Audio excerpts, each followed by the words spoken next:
ఎంత మధురమైనది యెహోవా నామము. కూడి వచ్చిన మీ అందరికీ ప్రభు రక్షకుడైన యేసుక్రీస్తు వారి నామంలో వందనాలు తెలియజేస్తూ ఉన్నాం.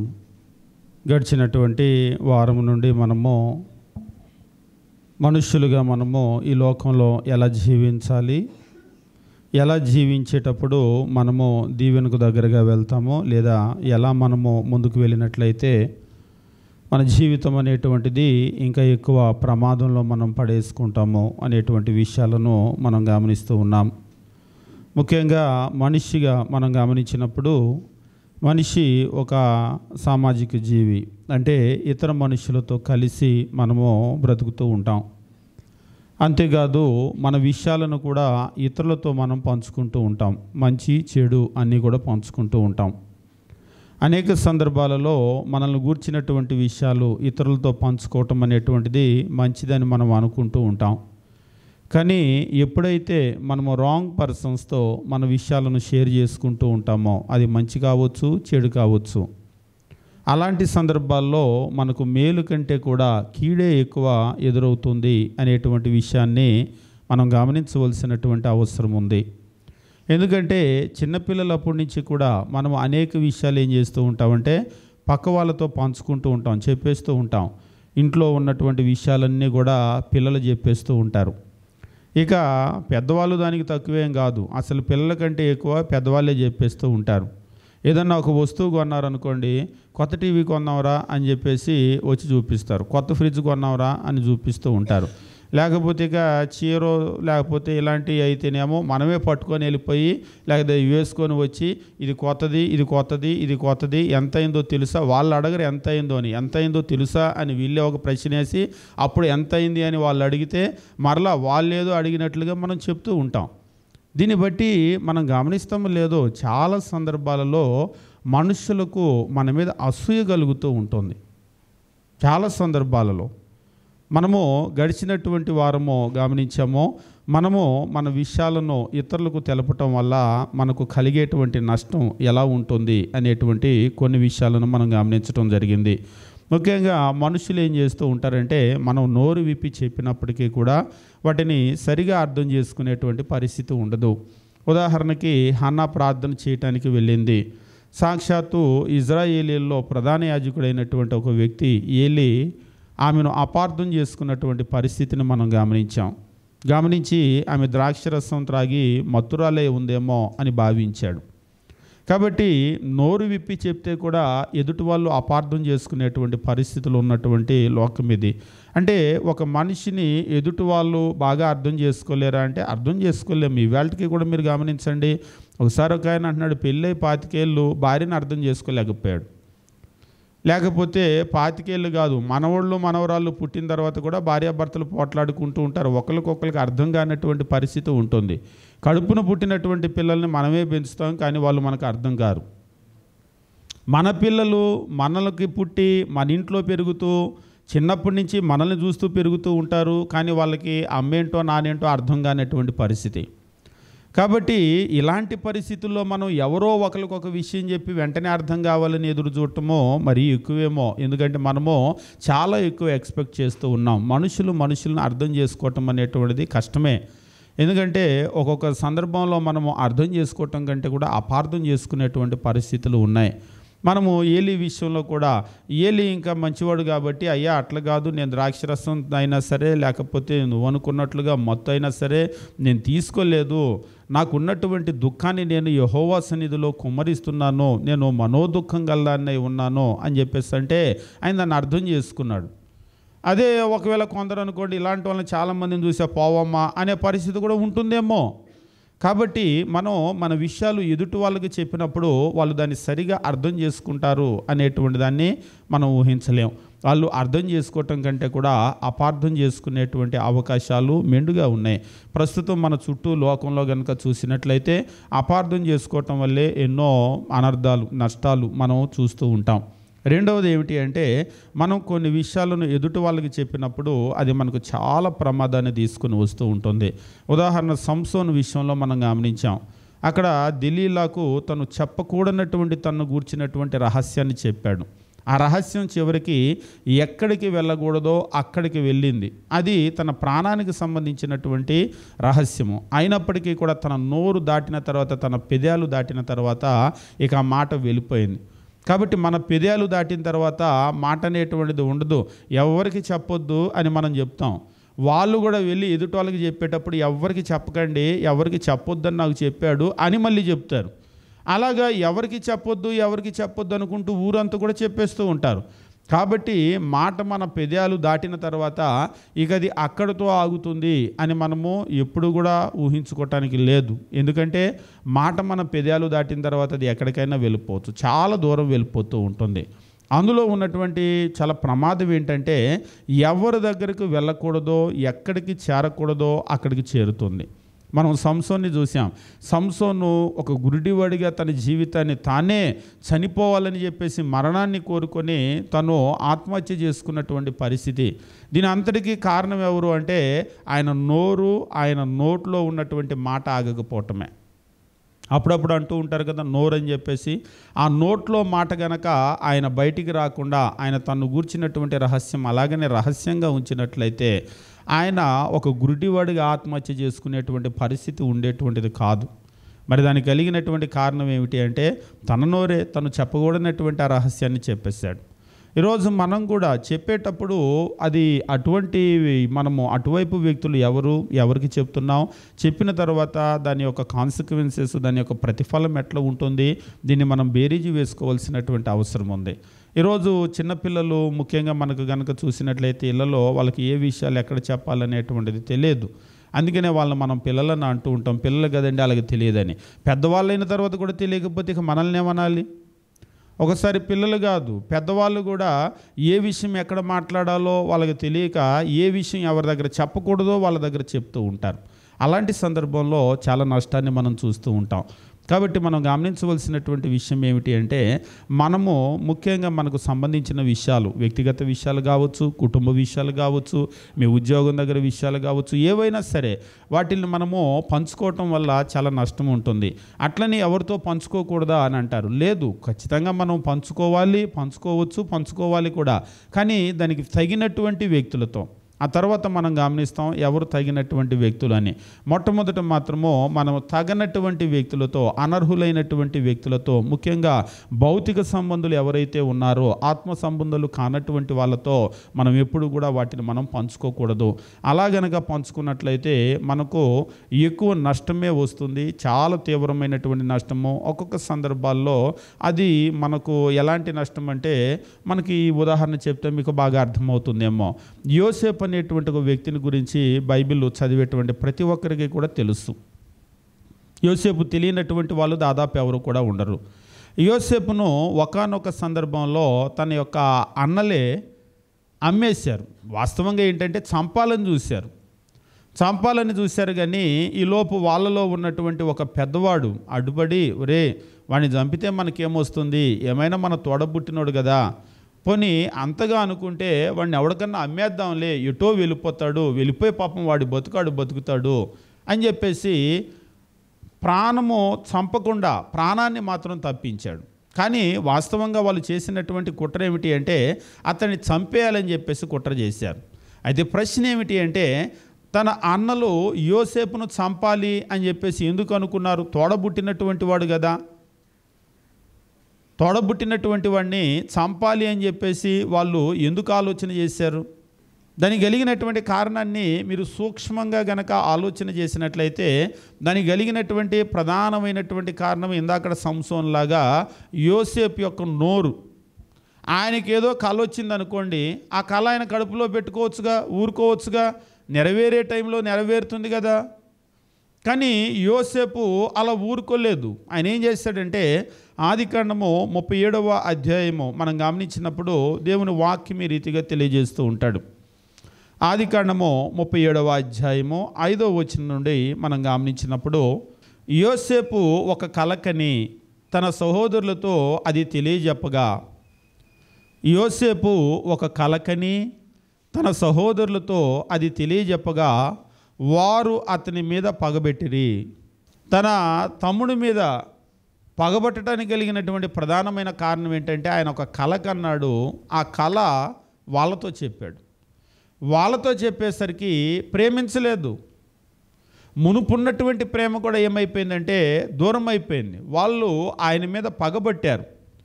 అతడు వారిని చూచి, నేను కన్నే ఈ కలను మీరు దయచేసి వినండి. అదేమనగా, మనము చేనులో పనలు కట్టుచుంటిమి. నా పనలు లేచి నిలుచుండగా మీ పనలు నా పనను చుట్టుకొని నా పనకు సాష్టాంగపడినని చెప్పాను. నాకు ఒక కళ వచ్చింది, దయచేసి కళ వినండి. ఎలాంటి కళ అంటే, మనమందరము కూడా చేనులో పనలు గడుతూ ఉన్నాం. పనలు గడుతూ ఉంటే నా పనేమో లేచి నిల్చొని ఉంది, మీ పనలు నా పనను చుట్టుకొని నా పనకు సాష్టాంగపడినని చెప్పాను. అంటే నా పని అంటే నేను, మీ పనులంటే మీరు. నా పనేమో లేచి నించొని ఉంది అంటే నేనేమో లేచి నించొని ఉన్నాను. మీ పనులన్నీ కూడా నా పనకు చుట్టుకొని అంటే మీరందరూ కూడా నన్ను చుట్టుకొని నాకు సాష్టాంగ నమస్కారం చేస్తూ ఉన్నారంటే నా ఎదుట సాగిలపడ్డారు అని చెప్పేసి అన్నారు. అన్నప్పుడు వాళ్ళకి ఎలా ఉంటుంది? పోనీలేరా, నువ్వు గొప్పోడు అయితే మంచిదే కదా, మా తమ్ముడివే కదా అనుకున్నారా? ఎట్లా అనుకుంటారు? అసలు ఆ మాట చెప్పారనుకోండి, ఎట్లా అనుకుంటారు? 8వ వచనమో, అందుకు అతని సహోదరులు, నీవు నిశ్చయముగా మమ్మను ఏలేదవా? అర్థమైంది వాళ్ళకి బాగానే కల. నీవు నిశ్చయముగా మమ్మను ఏలేదవా, మా మీద నీవు అధికారి వగుదువా అని అతనితో చెప్పి అతని కలను బట్టి అతని మాటలను బట్టి అతని మీద మరింత పగబట్టిరి.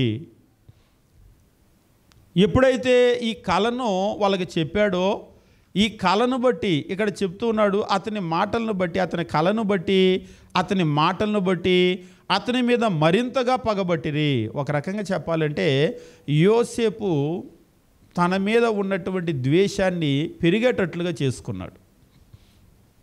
ఆయనకేదో కళ వచ్చింది, ఆ కళ ఏదో అన్నాడు. ఆ కళగని ఊరుకుంటే బాగానే ఉండేది, వచ్చినటువంటి కళ. అదే ఒకవేళ ఆత్మీయంగా ఉన్నటువంటి వాళ్ళు అనుకోండి, నిజంగా దేవుడు నీకు అంత గొప్ప స్థితి ఇస్తే మంచిదే కదా, నీకు అలాంటి స్థితి వచ్చినప్పుడు నన్ను కూడా కొంచెం గమనించు అని అంటారు. ఉదాహరణకి మీరు చూడండి, సౌలు కుమారుడైనటువంటి యోనాతాను రాజు కుమారుడు, రాజు తర్వాత నెక్స్ట్ ఆయన రాజు అవ్వాలి.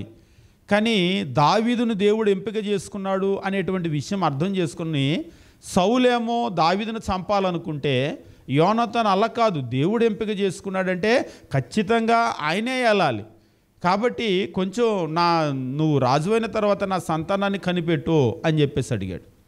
జ్ఞానం కలిగినటువంటి వాళ్ళు, ఆత్మీయంగా ఉన్న వాళ్ళైతే దేవుని చిత్తానికి ఎదురు వెళ్ళాలని అనుకోరు. దేవుడు ఎలాగైనా నిన్ను రాజుని చేయాలనుకుంటే నువ్వే రాజు అవుతావు, నేనేం అవ్వను. మా నాన్న చేయాలనుకుంటే నేను అవ్వను. మీరు ఒకానొక సందర్భంలో చాలా పెద్ద మాట తిడుతూ ఉంటాడు. ఏంటంటే సౌలేము చంపాలని ప్రయత్నం చేస్తుంటే దగ్గరుండి తప్పించేది ఎవరంటే యోనాతానే.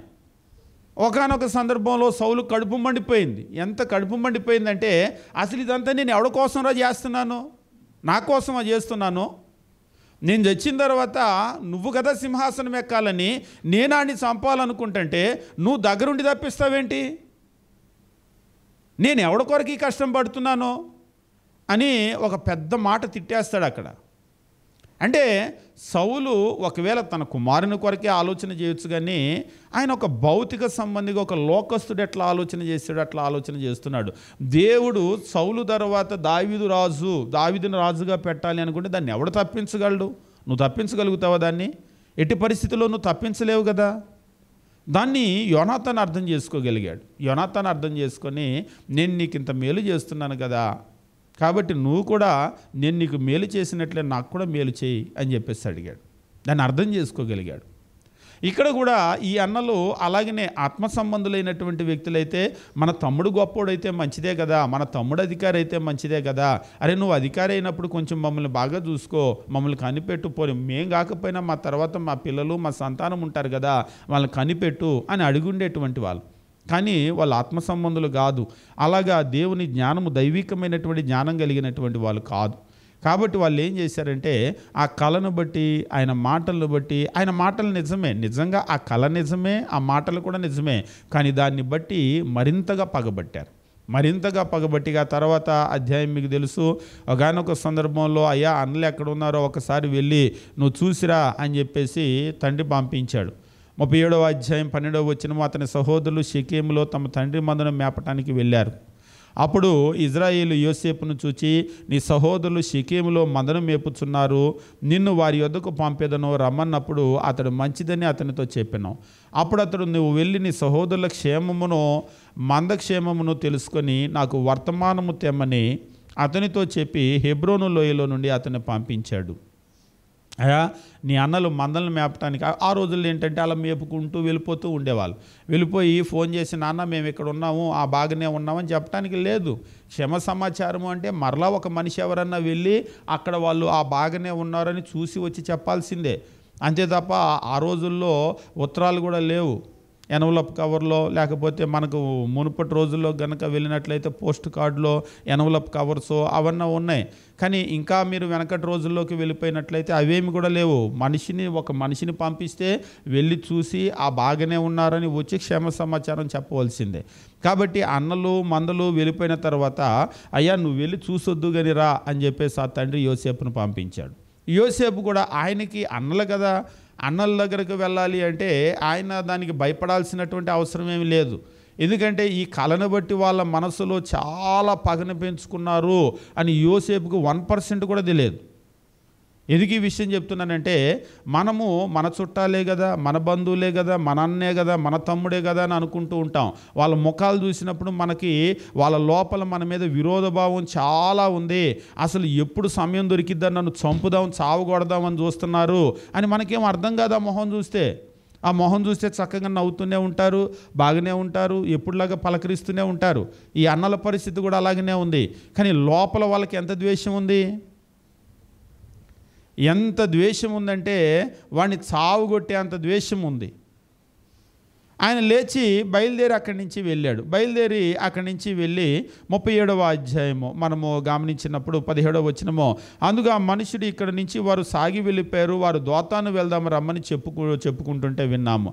వెళ్తూ అయ్యా ఇలాగా మా అన్నలు ఇటువైపు ఏమన్నా వచ్చారా అని అడుగుతూ వెళ్తూ ఉంటే, వాళ్ళు అటువైపు దోతాను వైపు వెళ్దామని చెప్పుకుంటుంటే విన్నానయ్యా అని దారిలో ఒక మనిషి చెప్పాడు. అంటే దోతాను వైపు వెళ్ళుంటారు అని అక్కడి నుంచి ఆయన వెళ్ళిపోయి అతడు దగ్గరకు రాకమునుపు యోసేపు తన సహోదరుల కోసం వెళ్ళి దోతానులో వారిని కనుగొన్నాడు. అనుకున్నట్లుగానే దోతాను వైపు వెళ్ళారు అంటే అన్నల కోసం పాపం పడి దోతాను వైపు వెళ్ళిపోతే నిజంగానే దోతానులో వాళ్ళు ఉన్నారు. యోసేపు దూరం నుంచి అన్నల దగ్గరకు వస్తూ ఉన్నాడు. వచ్చేటప్పుడు అతడు దగ్గరకు రాకమునుపు వారు దూరం నుండి అతన్ని చూచి అతని చంపుటకు దురాలోచన చేసిరి. దూరం నుంచి వాడు చూడగానే, అరే మన తమ్ముడు వస్తున్నాడే, ఇంత దూరంలో మనం ఉన్నాము, వాడు ఎలా మనల్ని కనిపెట్టాడు, పాపం ఎంత ప్రేమ ఉంది, మన కోసం ఇంత దూరం వస్తున్నాడు అనుకోలేదు. వాళ్ళు ఏమనుకున్నారు అంటే, ఎప్పటి నుంచో వాళ్ళలో ద్వేషం ఉంది కదా, ఆ ద్వేషమంతా మూటగట్టుకొని వాడిని ఒంటరిగా చూడగానే, ఇప్పుడు దాకా నాన్న దగ్గర ఉండేవాడు, వీళ్ళు ఏం చేయలేకపోయారు. ఎందుకు వాడిని సావగొట్టలేదంటే నాన్న ఉన్నాడు కదా, ఏం చేయలేకపోయారు. ఒంటరిగా కనబడేసరికి లోపల ఉన్న పగంతా కూడా బయటకు వచ్చింది. ఇక్కడ వచ్చి వాళ్ళు ఆలోచన చేస్తూ ఉన్నాడు. దూరం నుండి అతన్ని చూచి అతని చంపుటకు దురాలోచన చేసిరి. వారు, ఇదిగో ఈ కలలు కనువాడు వచ్చుచున్నాడు, వీని చంపి ఇక్కడ ఉన్న ఒక గుంటలో పారవేసి దుష్టమృగం వీని తినివేసినని చెప్పుదుమో, అప్పుడు వీని కల ఏమగునో చూతము రండని ఒకడితో ఒకడు మాట్లాడుకునిరి. వాడిని చావుగొట్టి ఒక గుంటలో పడేద్దాం, గుంటలో పడేస్తే వాడి కల ఏమైందో చూద్దాం. ఏంటి వాడి పని ఏమో నిలబడుతుంది, మన పనులు వాడి పన్ను చుట్టూ చుట్టుకొని సాష్టాంగ పడతాయా, మనమందరం వాడికి సాష్టాంగ పడాలా, దీన్ని చావుగొట్టి పడేద్దాము, అప్పుడు వాడి కల ఎట్లా నెరవేరిద్దో చూద్దాము రండి అని చెప్పేసి వాళ్ళందరూ ఆలోచన చేశారు. రూబేను ఆ మాట విని మనం వాడిని చంపరాదని చెప్పి వారి చేతుల్లో పడకుండా అతన్ని విడిపించను. నిజంగా ఈ పెద్దవాడు నిజంగా పెద్దవాడే. ఒరే వద్దురా, వాడు ఎట్లయినా మన తోడబుట్టినవాడు, వాడిని చంపితే మనకేమొచ్చింది. వాస్తవంగా ఈ రూబేన్ ఏం చేశాడంటే వాళ్ళ చేతుల్లో పడకుండా విడిపించటం మాత్రమే కాదు, మరలా తమ్ముని తీసుకెళ్ళి వాళ్ళ నాన్నకు అప్పగించాలనుకున్నాడు. వద్దురా, ఈ గుంట నీళ్లు లేని గుంట కదా, పోనీ ఇందులో పడేద్దాం, వాడు సావేదో వాడే చేస్తాడు, మన చేతులతో చంపొద్దు అని అన్నాడు. అందరికీ ప్లాన్ నచ్చింది. నీళ్ళు లేని గుంటలో పడేస్తే పాపం అన్న అన్న అన్న అని చెప్పేసి అందరినీ పిలుస్తుంటాడు కదా, అందరినీ ఖచ్చితంగా పిలుస్తుంటాడు కదా, వేడుకొని ఉంటాడు కదా. అయితే అక్కడి నుంచి రూబేను వెళ్ళిపోయిన తర్వాత వీళ్ళు ఏం చేశారంటే ఇందులో ఉన్నటువంటి వీడిని తీసి అటుగా వెళ్తున్నటువంటి వర్తకులకు అమ్మేశారు. వాళ్ళ అన్న వచ్చాడు మరలా తీసుకొని వెళ్ళి నాన్నకు అప్పగిద్దామని. ఏడివాడు అంటే లేడు. మరి ఇక ఆ సందర్భంలో రూబేను చాలా ఏడ్చినట్టుగా బాధపడినట్లుగా కూడా మనం చూస్తూ ఉంటాం. అయ్యో నేను వాడిని తప్పించలేకపోయానే అని చెప్పేసి. కానీ ఏది ఏమైనప్పటికీ కూడా వాళ్ళ ద్వేషం అనేటువంటిది యోసేపు మీద ఎంత పెరిగిందో చూడండి. ఆ తర్వాతే అంటే వాస్తవంగా దేవుడు ఏం చేస్తూ ఉంటాడంటే ఒక్కొక్కసారి మీరు రోడ్ల మీద వెళ్ళేటప్పుడు కొన్ని వాహనాల్లో వెనకాల రాస్తూ ఉంటారు, మీ ఏడుపులే మా దీవెనలని. అంటే ఎదుటోళ్ళు మనల్ని చూసి ఏడుస్తూ ఉంటారు, కానీ ఒక్కొక్కసారి ఆ ఏడుపే మనకు దీవెనగా మారుతుంది. ఇక్కడ కూడా ఒక్కొక్కసారి కొందరు మన మీద పగబెట్టుకుంటారు, కానీ మనకు కీడు చేయాలనుకుంటారు, కానీ ఆ కీడుని దేవుడు మేలుగా మారుస్తూ ఉంటాడు. వీళ్ళేమో వాస్తవంగా యోసేపు మీద ఉన్న ద్వేషాన్ని బట్టి వాడిని చావగొట్టాలన్నటువంటి ఆలోచనలో నుంచి వాడిని అక్కడి నుంచి పంపించేశారు. అక్కడి నుంచి పంపించేసి ఒక బానిసగా వెళ్ళినటువంటి వాడిని బ్రతుకు ఎట్లా ఉంటుంది నిజంగా గమనించండి. అక్కడ మొట్టమొదట అక్కడి నుంచి వెళ్ళినప్పుడు వాళ్ళు ఆయన తీసుకొని ఆ వర్తకులు వాళ్ళు ఐగుప్తు దేశానికి వెళ్ళటమో, ఐగుప్తు దేశంలో అమ్మేసేయటమో, అమ్మిన తర్వాత పోతీఫర్ ఇంట్లో ఒక బానిసగా చేరటమో, అక్కడి నుంచి దేవుడు ఆయన దీవించి గొప్పవాడిని చేయటమో, అయినా పరిస్థితి బాగోక అక్కడ పోతీఫరు భార్య వల్ల మరలా జైలుకి వెళ్ళటమో, జైల్లో పడ్డ తర్వాత అంతకంటే దారుణమైన పరిస్థితులు, అయినా సరే దేవుడు ఆయన్ని దీవించి అక్కడి నుంచి ఫారో ముందుకు తీసుకొని రావటమో, ఆ తర్వాత సాక్షాత్తు ఫారో తర్వాత స్థానంలోకి ఆయన రావటమో, వచ్చి నిజంగా ఆయన మొత్తము ఏలేటువంటి ఒక అధిపతిగా మారటమో, ఇదంతా దేవుడు పరిస్థితులను మార్చాడు. కానీ వాళ్ళైతే అందుకొరకు పంపించలేదు. వీళ్ళే పంపించటం వల్ల ఐగుప్తులో అధికారి అవుతాడు అనుకుంటే ఖచ్చితంగా పంపేవాళ్ళు కాదు. కానీ వీళ్ళు అతన్ని చావగొడదామన్న ఉద్దేశంతో, ఇబ్బంది పెడదామన్న ఉద్దేశంతో అక్కడి నుంచి ఆయన్ని అమ్మేసినటువంటి పరిస్థితిని మనం చూస్తూ ఉంటాం. అయితే ఇందులో మనం గమనించేటువంటి విషయం ఏమిటి అంటే, ఈ ద్వేషమంతా కూడా పెరగటానికి కలిగినటువంటి ప్రధానమైన కారణం ఏమిటి అంటే, యోసేపు తన కలను చెప్పటం వల్ల తన సొంత అన్నలే తన మీద ద్వేషం పెంచుకునేటట్లుగా చేశాడు. ఒక్కొక్కసారి మన అభివృద్ధి ఏమిటి, మన దీవెన ఏమిటి, దేవుడు మనల్ని ఎంత దీవిస్తున్నాడు అనేది మనకు అర్థమైనప్పటికీ కూడా అది మనం చెప్పకూడదు అంటే చెప్పకూడదు, చెప్పాల్సిన అవసరం లేదు. ఎందుకంటే చెప్తే మనుషులందరూ మంచివాళ్ళు కాదు మనం చూసేటట్లుగా. మనం ఏంటంటే ఒకసారి ఒకళ్ళు అంటున్నారు, మీకు ఎవరి మొహం చూసినా మంచోళ్ళలాగా కనబడుతున్నారని అంటున్నాడు. అంటే అట్లా కాదా అంటే అట్లా కాదండి, మనుషులు అట్లా కాదు, అటు వెళ్ళిన తర్వాత మన వెనకాల ఏమేం మాట్లాడుకుంటారో తెలుసా అని అంటూ ఉన్నాడు.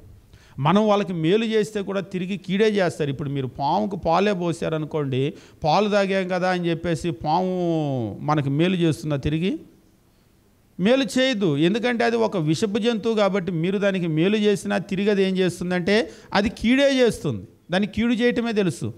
నిజంగా మనం అనుకోవటం కాదు, కానీ కొంతమంది మనుషుల పరిస్థితులు కూడా ఎట్లా ఉంటాయంటే, మనం ఎంత మేలు చేసినప్పటికీ కూడా వాళ్ళు తిరిగి కీడే చేస్తారు.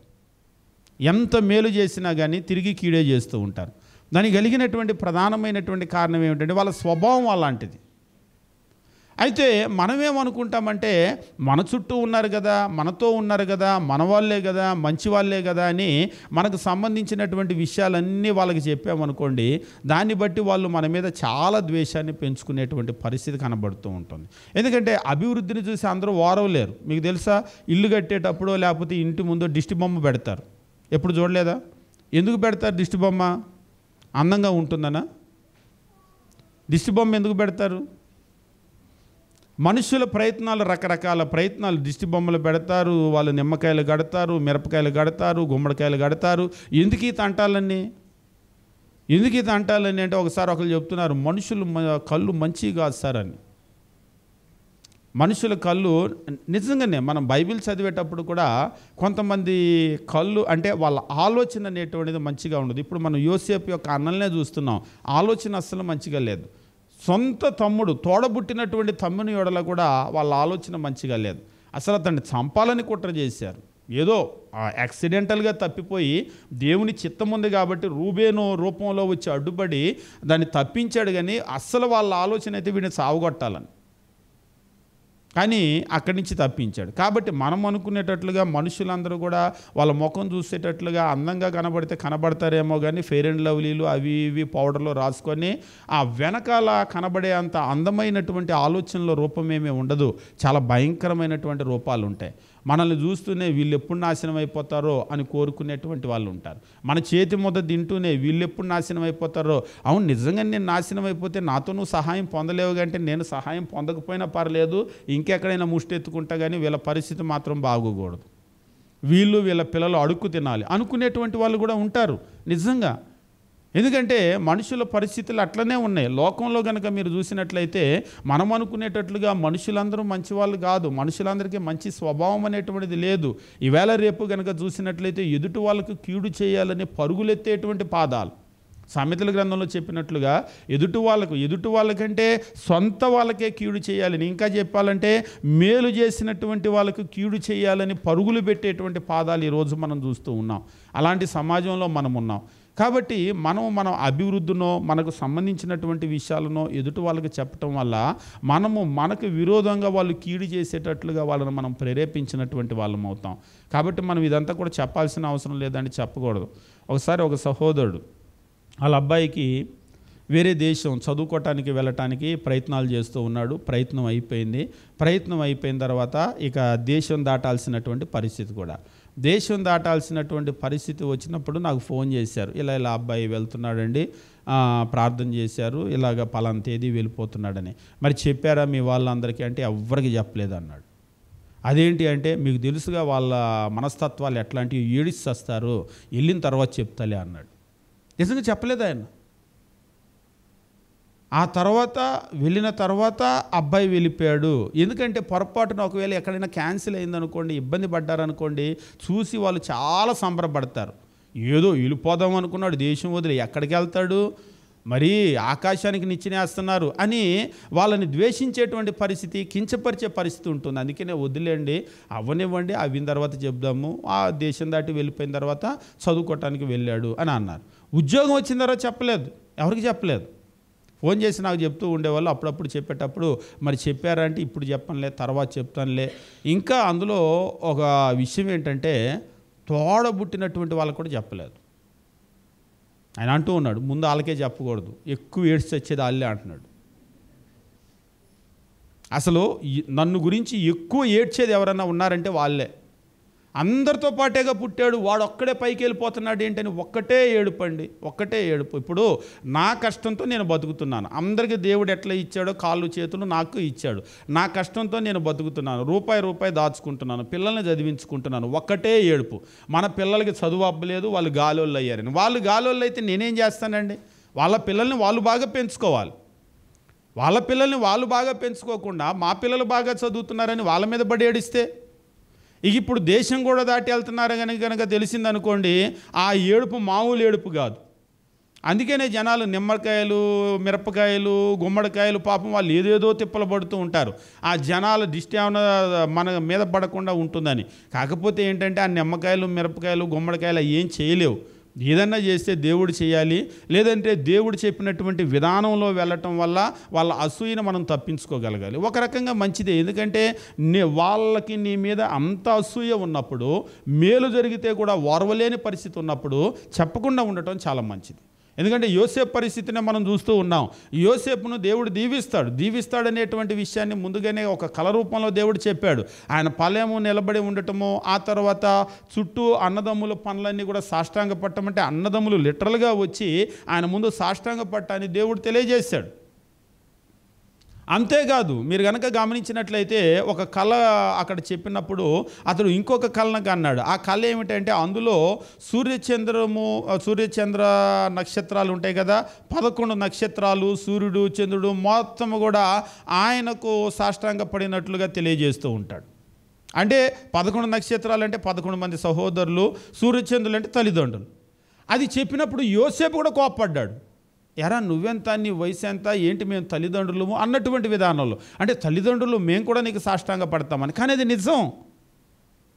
అంటే ఒక్కొక్కసారి మనుషులు దాన్ని అంత ఆలోచన చేయగలిగిన పరిస్థితి ఉండదు. వీడు మనతో పాటు తోడబుట్టినోడే కదా, అంత పైకి వెళ్ళిపోతాడా, అంత గొప్పోడు అవుతాడా ఏంటి, అంత ఏలేవాడు అవుతాడా అని చెప్పేసి అనుకుంటూ ఉంటారు. నిజంగా దేవుడు వాళ్ళని అలా చేయాలనుకుంటే దాన్ని కాదనేవాడు ఎవడున్నాడు?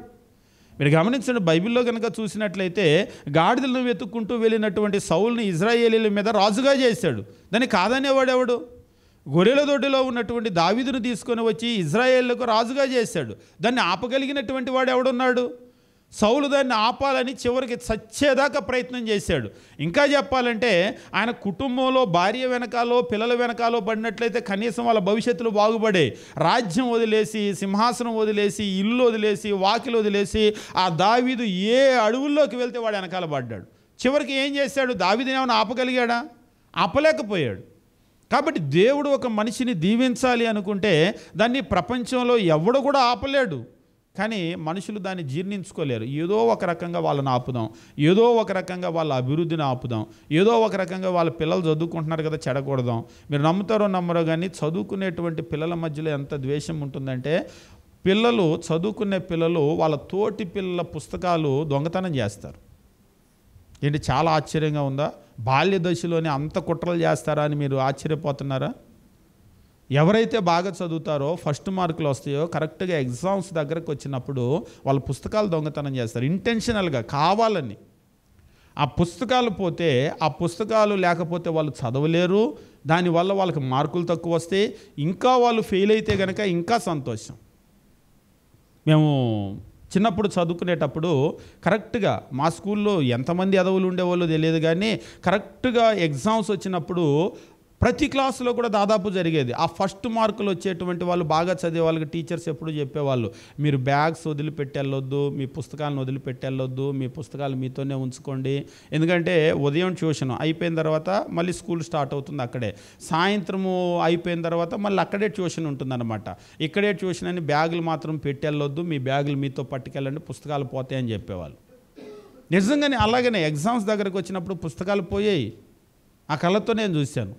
ఒకసారి నేను అలాగా మా ఇంటికి వెళ్తూ ఉంటే, స్కూల్ వదిలిపెట్టిన తర్వాత వెళ్తూ ఉంటే, ఆ స్కూలు బజార్లోనే ఆ సందులో అట్లా నేను నడుచుకుంటూ వెళ్తూ ఉంటే అటువైపు పిచ్చి మొక్కలు ఉన్నాయన్నమాట. అందులో ఒక పుస్తకం ఏదో కనబడుతూ ఉంటే, నేను మా స్కూల్లో చాలా పోతూ ఉంటే కదా పుస్తకము, అలా వెళ్ళి చూసేసరికి కరెక్ట్గా అది మా క్లాసులో ఫస్ట్ వచ్చేవాడు బుక్కే. అది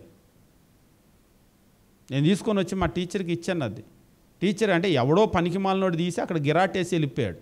ఎట్లాంటి పరిస్థితులు అంటే, అప్పుడు దాకా టీచర్లు పోతాయి అంటే అదంతా అర్థమయ్యేది కాదు. అట్లెందుకు పోతాయి అని చెప్పేసి, అంటే ఎందుకో యాదృచ్ఛికంగా పోతున్నాయని. కానీ ఆ పుస్తకం తీసుకొని వచ్చిన తర్వాత కావాలని ఎవడో ఎందుకంటే ఆ పుస్తకం ఎవరిదో వాళ్ళైతే ఇసిరేసుకోరుగా. అంటే ఎవడో ఆ పుస్తకం తీసి ఇసిరేసాడు, దగ్గరలో ఇసిరేసాడు కాబట్టి సరిపోయింది. ఆడు తిక్కలోడు, రోడ్డుకి దూరంగా ఇసిరేసేవాడు. మరీ ఆ రోడ్డు మీదే కనబడేటట్టు ఇసిరేస్తే ఎవరి కళ్ళలో అన్న పడదప్పో, నా కంట్లో కాదు ఎవరి కంట్లో అన్న పడింది అనుకోండి, దాని మీద ఇంకా కొంతమంది తెలివిగల్లో ఏం చేస్తారంటే ఫస్ట్ పేజ్ చింపేస్తారు. ఆడు తీసినోడు ఎవడో తిక్కలోడు ఆ ఫస్ట్ పేజీ కూడా తెంపలేదు. కరెక్ట్గా బుక్ తెరవగానే దాని మీద పేరు, దాని మీద క్లాసు, దాని మీద ఇదంతా స్కూలు అడ్రస్ అంతా రాస్తారు కదా. అదే ఇవాళ రేపైతే ఈ నేరాలు ఘోరాలు ఇలాంటివన్నీ చూసిన తర్వాత జనాలకు తెలివితేటలు పెరిగిపోయినాయి, ఎలా నేరాలు చేయాలో. ఆ రోజుల్లో అంత టెక్నాలజీ లేదు కదా, ఇవన్నీ కూడా తెలియదు. ఒక రకంగా ఇవన్నీ కూడా ఏంటంటే, తప్పు చేయాలి అనుకున్నటువంటి వాళ్ళు ఇవాళ రేపు కనుక చూసినట్లయితే, తప్పు చేయాలనుకున్న వాళ్ళు ఫస్ట్ యూట్యూబ్లు చూస్తారు, లేదంటే సీరియళ్ళు చూస్తారు. మొన్న మీరు గత వారంలో కనుక చూసినట్లయితే ఒక మనిషి ChatGPT ఉపయోగించి ఆర్టిఫిషియల్ ఇంటెలిజెన్సు వాళ్ళ అమ్మని చంపేసి ఆయన ఆత్మహత్య చేసుకున్నాడు. అంటే ఆర్టిఫిషియల్ ఇంటెలిజెన్స్ ఎంత ప్రమాదం అనేటువంటి చేస్తుంది అనేటువంటిది. అందుకనే పోలీసులు AI డాటా మొత్తం మాకు ఇచ్చేయండి అని చెప్పేసి తీసుకుంటున్నారంటే, ఇప్పుడు మీరు ఏఐలో ChatGPT కానీ ఏదైనా సరే దాంతో మీరు ఏదైతే డీల్ చేస్తూ ఉన్నారో ఆ డీలింగ్ అంతా పోలీసులకు వెళ్ళిపోతుంది. వాళ్ళు దాన్ని అడుగుతూ ఉన్నారు, తప్పుడు పనులు ఎట్లా చేయాలని అడుగుతూ ఉంటే ఈ సలహాలు ఇస్తూ ఉన్నాయి అన్నమాట. అటువంటివి వాస్తవంగా ఈయనకేదో ఉద్యోగంలో ఒత్తిడి ఉంది, ఆ ఒత్తిడిని బట్టి ఆయన ఎప్పుడు దాంతో మాట్లాడుతూ ఉంటాడట. దాంట్లో మాట్లాడుతూ ఉంటే మీ అమ్మే నీకు నిద్ర మాత్రలు వేసేసింది, డ్రగ్స్ మీ అమ్మ నీకు ఇచ్చేసింది, అందువల్ల నువ్వు మత్తులోకి వెళ్ళిపోయావు అని చెప్పేసి వాళ్ళ అమ్మ మీద మనుషులు కానీ చాడీలు చెప్పినట్టు చెప్పడం మొదలుపెట్టిందంట. దాంతో ఈయన వాళ్ళ అమ్మని అనుమానపు చూపులు చూడటమో, ఏం చేసినా అనుమానంగా చూడటమో, టీ ఇచ్చినా కాఫీ ఇచ్చినా ఏదో కలిపిందని. ఒకప్పుడు తోటి కోడల్లో వీళ్ళు ఇలాంటివి చేసేవాళ్ళు. ఇప్పుడు ఆ స్థానంలోకి ఆర్టిఫిషియల్ ఇంటెలిజెన్స్ వచ్చేసింది. కాబట్టి మన మీద చాడీలు చెప్పడం కూడా మొదలుపెట్టి, నీ ఇంట్లో ఎవరెవరు ఉంటారు అంటే, నా ఇంట్లో ఎవరు ఉండరు, నేను మా అమ్మే ఉంటున్నాము అని చెప్పేసి వాడు కొట్టగానే, అయితే మీ అమ్మే ఏదో చేసి ఉండాలంటే ఏం చేసి ఉండొచ్చు, పొద్దున్నే నేను టీ తాగానంటే ఒకవేళ టీలో ఏదన్నా కలిపి ఉండొచ్చు అని చెప్పటం, ఏదన్నా కలిపి ఉంటాం అంటే ఏం కలిపి ఉంటుంది, నాకు కాసేపు మత్తు వచ్చిందంటే 5 నిమిషాలు మత్తు వచ్చిందా, ఒక పూట మత్తు వచ్చిందంటే ఒక పూట అంతా మత్తుగా ఉన్నానంటే అయితే ఏదో బాగా గట్టిగానే జరిగి ఉంటుంది, డ్రగ్స్ ఇచ్చేసి ఉండొచ్చు అని చెప్పటం. నిజంగా ఆ చాట్ చూస్తూ ఉంటే నిజంగా మనుషులు చెప్పేదానికంటే ఎక్కువ చాడీలు చెప్తుంది అది. నిజంగా మనుషులు కూడా అంత ఇంటెలిజెంట్గా చాడీలు చెప్పలేరు. మనం వీటిని చాడీలనేగా అంటాం. చివరికి అది ఎక్కడికి వెళ్ళిపోయిందంటే, దీనికి అంతం ఏంటంటే నువ్వు మీ అమ్మని చంపేసి అని చెప్పేసింది. ఆ కొడుకు కూడా, ఆయన ఏదో ఒక కంపెనీకి CEO, చాలా అంటే వాస్తవంగా చాలా ఒత్తిడిలోకి, డిప్రెషన్లోకి వెళ్ళిపోయాడు, ఫ్యామిలీని కోల్పోయి. చివరికి వాళ్ళ అమ్మాయి ఈయన ఇద్దరే కలిసి ఆ ఇంట్లో బ్రతుకుతున్నారు. అలాంటి ఆయన చివరికి ఏం చేశాడంటే, మీ అమ్మని చంపేసి అని చెప్పేసి అంటే వాళ్ళ అమ్మని చంపేశాడు ఆయన. తర్వాత పరిష్కారం ఏంటంటే నువ్వు కూడా చచ్చిపో అని చెప్పేసి చెప్తే ఆయన కూడా చచ్చిపోయాడు. అంటే మనుషుల పరిస్థితులు ఎట్లా ఉంటున్నాయి అనేటువంటి దాన్ని కనుక మనం చూసినట్లయితే, ఇవాళ రేపు మనుషులు ఇలాంటి తప్పుడు పనులు చేయాలంటే యూట్యూబ్లను ఆశ్రయించటమో, లేకపోతే సీరియల్ చూడటమో, నేరాలు ఘోరాలు లాంటివి చూడటమో, ఇవాళ అయితే ఆర్టిఫిషియల్ ఇంటెలిజెన్స్ వచ్చినాయి కదా, వీటన్నింటినీ ఆశ్రయించి కీడుని నేర్చుకుంటూ ఉన్నారు. కానీ ఒకటి మాత్రం నిజం, మన చుట్టూ ఉన్నటువంటి మనుషులు మనం అనుకునే అంత మంచి మనుషులు కాదు. అట్లని మనమేమి చాట్ జీపీటీ లాగా, ఆర్టిఫిషియల్ ఇంటెలిజెన్స్ లాగా జనాల మీద చాడీలు చెప్పడం లేదు. కానీ వాస్తవం ఇది, మన చుట్టూ ఉండేటువంటి మనుషులు మనం అనుకునే అంత మంచి మనుషులు కాదు. అది మన కుటుంబ సభ్యులు కావచ్చు, మన స్నేహితులు కావచ్చు, మన సమాజం కావచ్చు. మనుషుల్లోకి చెడు అనేటువంటిది చాలా లోతులోకి వెళ్ళిపోయింది. ఎదుటి మనిషి యొక్క సంతోషాన్ని చూసి కూడా ఆనందించలేనటువంటి పరిస్థితిలో ఈరోజు మనుషులు ఉన్నారు. కాబట్టి అలాంటి పరిస్థితులు అనేటువంటిది మనం అర్థం చేసుకొని, మనకు సంబంధించినటువంటి సంగతులన్నీ కూడా ఎదుటి వాళ్ళకు చెప్పకుండా ఉండటం అనేటువంటిది చాలా మేలు. చాలా సందర్భాల్లో ఏంటంటే మనకి ఇదంతా కూడా అర్థం కాక మనమే ఏం చేస్తామంటే, యోసేపు తన కళ్ళు ఎట్లయితే షేర్ చేసుకున్నాడో, అన్నదమ్ములే కదా అని వాళ్ళతో షేర్ చేసుకున్నట్లుగా, నా తండ్రే కదా అని చెప్పేసి తండ్రితో షేర్ చేసుకున్నట్లుగా, అట్లా షేర్ చేసుకునేటువంటి పరిస్థితులు మనం చూస్తూ ఉంటాం. అలాంటి పరిస్థితుల్లో ఏమవుతుందంటే, ఈ అన్నదమ్ములు ఎలాగైతే తన మీద కుట్ర చేశారో అట్లా కుట్ర చేసి చంపాలని ప్రయత్నం చేసినట్లుగా మన కీడుని మనమే ఏం చేసుకుంటామంటే విత్తుతూ ఉంటాం. అది విత్తినటువంటిది ఒకరోజు చెట్టై మహావృక్షం అయిపోతూ ఉంటుంది. దాని ఫలాలన్నీ కూడా మనం కోసుకోవాలి. కాబట్టి మరి దీనికి పరిష్కారం ఏమిటి అంటే, మనం మనుషులతో ఎంతవరకు మాట్లాడాలో ఆ గీత అనేటువంటిది మనం నేర్చుకోవాలి. అంటే ఆ పరిధి ఏంటి అనేటువంటిది మనం నేర్చుకోవాలి. ఎంతవరకు మనం షేర్ చేసుకోవాలి ఇతరులతో విషయాలు. మీరు ఒకానొక సందర్భాన్ని గమనించినప్పుడు, యెషయా గ్రంథాన్ని మీరు చదివేటప్పుడు, ఇజ్రాయేలీలందరూ కూడా బబులోను చెరకు వెళ్ళిపోయారు కదా, బబులోను చెరకు వెళ్ళటానికి కలిగినటువంటి కారణం ఏమిటి అనేటువంటిది ఎప్పుడైనా మీరు ఆలోచన చేశారా? మీరు గమనించినప్పుడు ఇజ్రాయేలీలు బబులోను చెరకు వెళ్ళిపోయారు. బబులోను చెరకు వెళ్ళిపోయి అక్కడ దాదాపు 70 సంవత్సరాలు ఉన్నారు. దాదాపు బైబిల్ చదివేటువంటి వాళ్ళకు బబులోను చెరను గురించి తెలియనటువంటి వాళ్ళు ఎవరు కూడా ఉండరు. వాళ్ళు ప్రపంచంలో ఇన్ని దేశాలు ఉంటే బాబిలోన్కే ఎందుకు వెళ్ళారు చెరకి? బాబిలోన్కే చెరకు వెళ్ళటానికి కలిగినటువంటి కారణం ఏమిటి? చాలా సందర్భాల్లో ఇది గుర్తొచ్చినప్పుడల్లా నాకు కొంచెం భయం కూడా వేస్తూ ఉంటుంది. యెషయా గ్రంథము 39వ అధ్యాయము మనం గమనించేటప్పుడు దేవుని వాక్యం ఈ రీతిగా తెలియజేస్తూ ఉంటాడు. హిజ్కియా ఆయన యొక్క ఆయుష్ అయిపోయింది అని చెప్పేసి దేవుడు చెప్తాడు. దాదాపు మీకు జ్ఞాపకం ఉండి ఉంటుంది. ఆయన ఆయుష్ అయిపోయింది అని చెప్పేసి దేవుడు తెలియజేసినప్పుడు యెషయాని పంపిస్తాడు. ఈ ప్రవక్త అయినటువంటి యెషయాని పంపిస్తాడు. వెళ్ళి ఆయనతో చెప్పు, ఆయన ఆయుష్ అయిపోయింది, ఆయన ఇంటిని చక్కబెట్టుకోమని చెప్పు అని అంటాడు. వాస్తవంగా ఆయుష్ అయిపోతే టప్పమ్మని ఎగిరిపోవాలి, ఎక్కడో చావు వచ్చి. కానీ ఆయన భక్తిపరుడు అవటం వల్ల దేవుడు ఏం చేశాడంటే ఆయన ఇల్లు చక్కబెట్టుకోమని చెప్పి, ఎందుకంటే ఆయనకు అప్పటికి ఇంకా సంతానం లేదు, తర్వాత రాజు ఎవరు అవ్వాలి అనేటువంటి పరిస్థితి కూడా లేదు, వెళ్ళి ఇల్లు చక్కబెట్టుకోమని చెప్పు అని చెప్పేసి అన్నప్పుడు అక్కడ యెషయా ఏం చేస్తాడంటే ఏడ్చి కన్నీళ్లు విడిచి దేవుని సన్నిధిలో ప్రార్థన చేస్తూ ఉంటాడు. ఆయన ఏడ్చి దేవుని సన్నిధిలో ప్రార్థన చేయటాన్ని బట్టి దేవుడు ఆయనకి ఏం చేస్తాడంటే ఇంకా 15 సంవత్సరాల ఆయుష్ అనేటువంటిది ఇచ్చాడు. ఇదంతా కూడా 2 రాజుల గ్రంథము 20వ అధ్యాయంలో మీరు చూస్తూ ఉంటారు.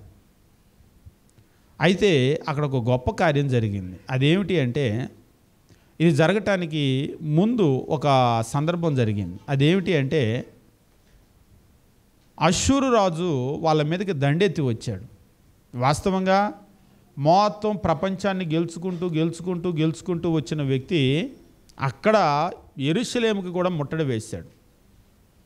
ప్రపంచంలో ఆయన్ని ఆపగలిగినటువంటి శక్తి అప్పటి వరకు లేదు. మీరు కనుక చూసినట్లయితే అష్షూరు దగ్గర నుంచి ఆయన వరుసగా జైత్రయాత్ర అని అంటారు కదా, మొదలుపెట్టి ఊడ్చుకుంటూ వచ్చేసాడు ప్రపంచాన్ని. ఊడ్చుకుంటూ వచ్చి ఇజ్రాయేల్ దేశంలో పైనేమో ఇజ్రాయేలు 10 గోత్రాలు, కిందేమో 2 గోత్రాల యూదా రాజ్యం. ఇజ్రాయేలు రాజ్యాన్ని కూడా అష్షూరు చెరకు వెళ్ళిపోయారని చదువుతాం కదా, BC 722లో వాళ్ళని చెరకు ఆయన తీసుకొని వెళ్ళిపోయి ఇక నెక్స్ట్ ఏంటంటే వీళ్ళ మీదకి వచ్చాడు. ఒకవేళ వీళ్ళని జయించి అట్లా ఆయన ఐగుప్తు వైపు కూడా ఆఫ్రికా వెళ్ళిపోతాడేమో తెలియదు. ఇక్కడికి వచ్చిన తర్వాత ఆల్మోస్ట్ యెరూషలేముకు ముట్టడి వేసాడు. అయిపోయింది, ఇక వాళ్ళ చేతిలోకి వెళ్ళాలి.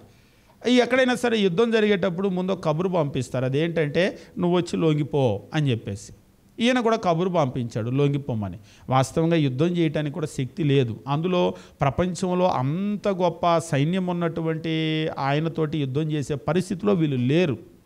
అయితే ఆయన దేవుని దగ్గర ప్రార్థన చేయటము, ఆ ప్రార్థన విన్నటువంటి దేవుడు ఒక దూతను పంపిస్తే ఆ రాత్రి 185,000 మంది అష్షూరు సైన్యాన్ని చంపేయటము. ఇప్పటికీ కూడా ప్రపంచంలో ఏ యుద్ధంలో ఒక్క రోజులో ఇంతమంది చనిపోలేదు. ఒక్క రాత్రిలో 185,000 మంది చనిపోతే తెల్లారేసరికి శవాల దెబ్బగా మారిపోయింది. అది ఆయన దగ్గర సైన్యం లేదు. వాళ్ళ దేశం నుంచి ఒక రూమర్ వచ్చింది. అదేమిటి అంటే, నీ మీదకి నువ్వు ఎవడి మీదకో దండెత్తి వెళ్తున్నావయ్యా, నీ రాజ్యం మీదకి దండెత్తి వచ్చారు కుషీలు అని చెప్పేసి ఒక కబురు వచ్చింది. దాంతో ముందు సొంత రాజ్యం కాపాడుకుందామని వెనక్కి తిరిగి వెళ్ళిపోయాడు. అయితే ప్రపంచం అంతా కూడా ఏమని తెలియజేస్తుందంటే, ఇదంతా కూడా హిజ్కియా యొక్క విక్టరీ అని చెప్పేసి అంటున్నారు. ఎందుకంటే హిజ్కియా మీదకి వచ్చాడు, మట్టిలో కలిసిపోయాడు మొత్తం మనిషిని. ఎందుకంటే ఆయన వెళ్ళిన తర్వాత ఏం చేశారంటే, దేవుడు ఆయన మీదకి కీడు వచ్చేటట్లుగా తిప్పినప్పుడు సొంత కొడుకులు ఆయన చంపేశారు. ఆ రాజుని, అష్షూరు రాజుని మీరు కనుక చరిత్రలో చదివితే.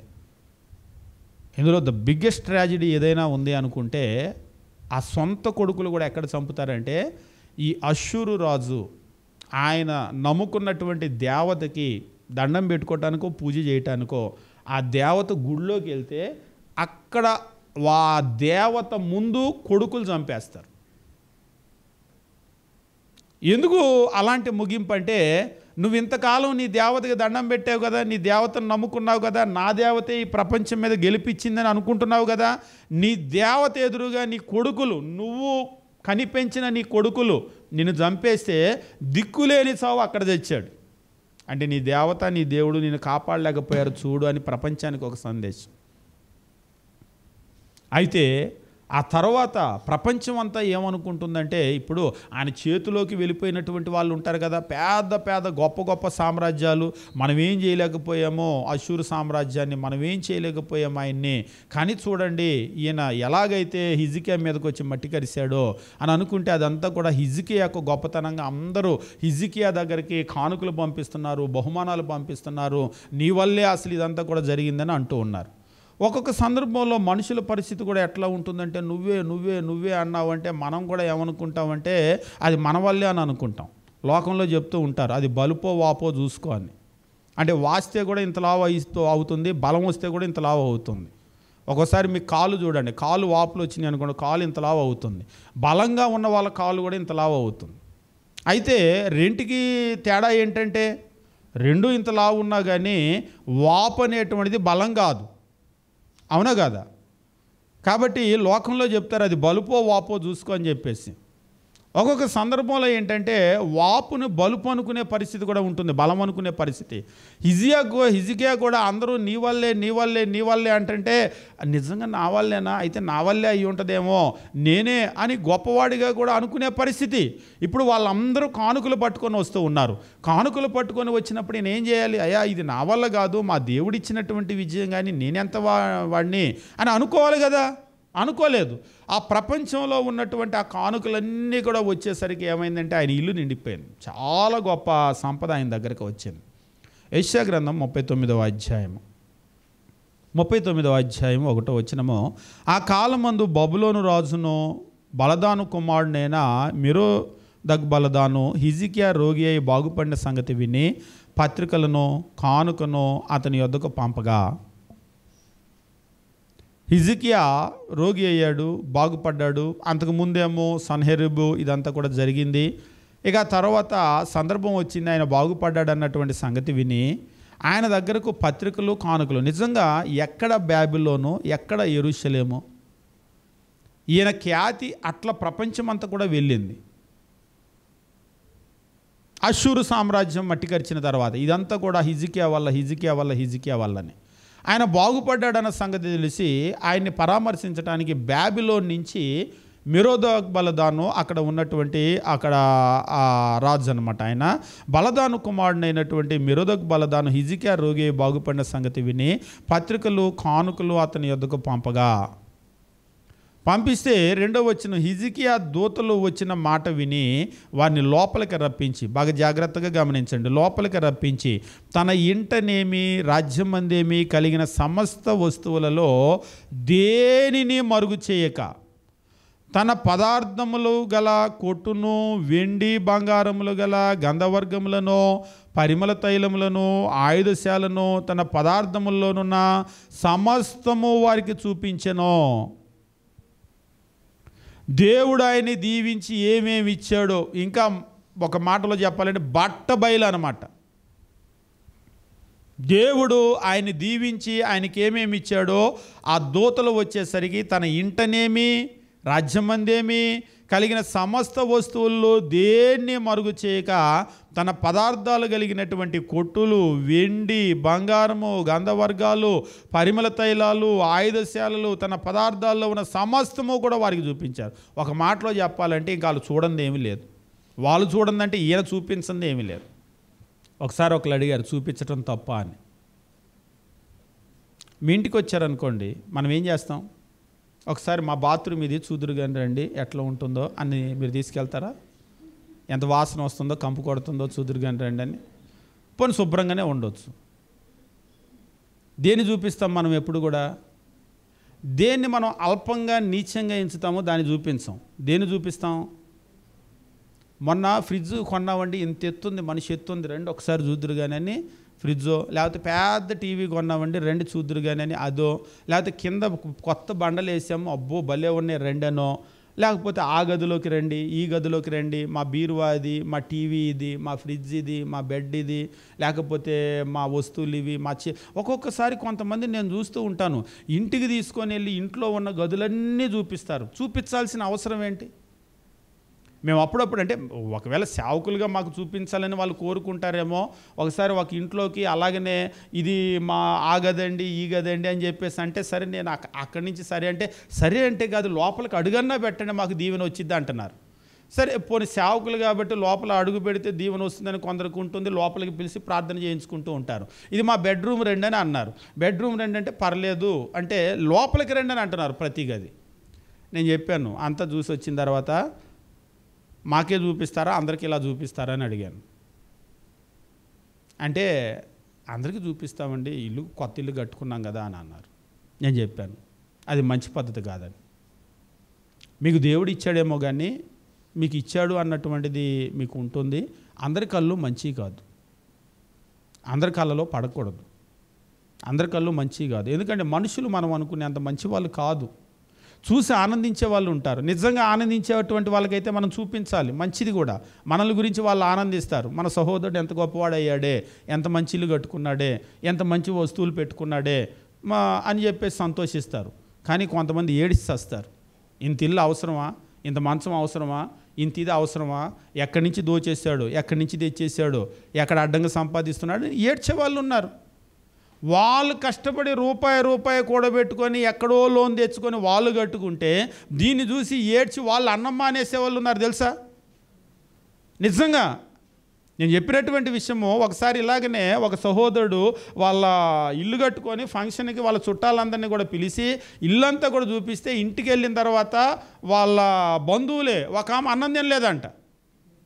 ఏంటంటే ఆయన కొన్నంత టీవీ నాకు కొనని చెప్పేసి ఇంట్లో ఏదో గొడవ అయిపోయి అన్నం తినలేదంట ఆమె.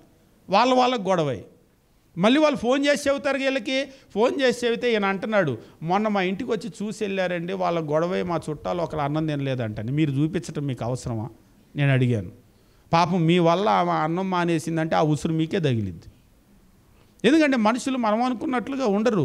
ఇక్కడ కూడా హిజ్కియా ఏం చేశాడంటే, ఆయన గొప్ప అనుకున్నాడు. దేవుడు నన్ను ఎంత దీవించాడు అనుకుంటే పర్లేదు, నేను ఎంత గొప్పవాడిని అయ్యాను. ఒక్కొక్కసారి ఈ అతిశయం ఏంటంటే, ఇది దేవుడు ఇచ్చాడు అనేది కాదు, నేను సంపాదించాను, నా ఉద్యోగము, నా లోను, నా జీతము నేను కట్టాను, ఈ మహాబబులోను పట్టణం నేను కట్టింది కాదా, నా గొప్ప అని చూపిస్తూ ఉంటాం మనం.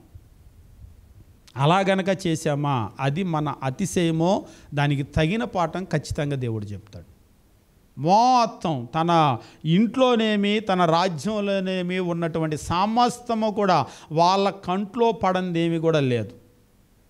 ఇప్పుడు వాళ్ళు ఏం చేస్తారు? బాబిలోన్ ఇప్పుడు ప్రస్తుతానికంటే అష్షూరు మహాసామ్రాజ్యం ప్రపంచం అంతా వాళ్ళు దోచుకుంటున్నారు. నెక్స్ట్ అష్షూర్ని పడగొట్టి దేవుడు ఏం చేశాడంటే బాబిలోన్ని పైకి లేపాడు. బాబిలోన్ని పైకి లేపినప్పుడు బబులోను మహాసామ్రాజ్యం నెబుకద్నెజరు ఉన్నాడు కదా, ప్రపంచంలో ఎక్కడరా బాబు మంచి సంపద ఉందంటే యెరూషలేములో చూసి వచ్చాం కదా, దాన్ని కొల్లగొడదాము. వాళ్ళు యెరూషలేం మీదకి వచ్చారు. ఆ తర్వాత కనుక మీరు గమనించినట్లయితే యెషయా గ్రంథం 39వ అధ్యాయము 3వ వచనము, పిమ్మట ప్రవక్త అయిన యెషయా రాజైన హిజ్కియా వద్దకు వచ్చాడు.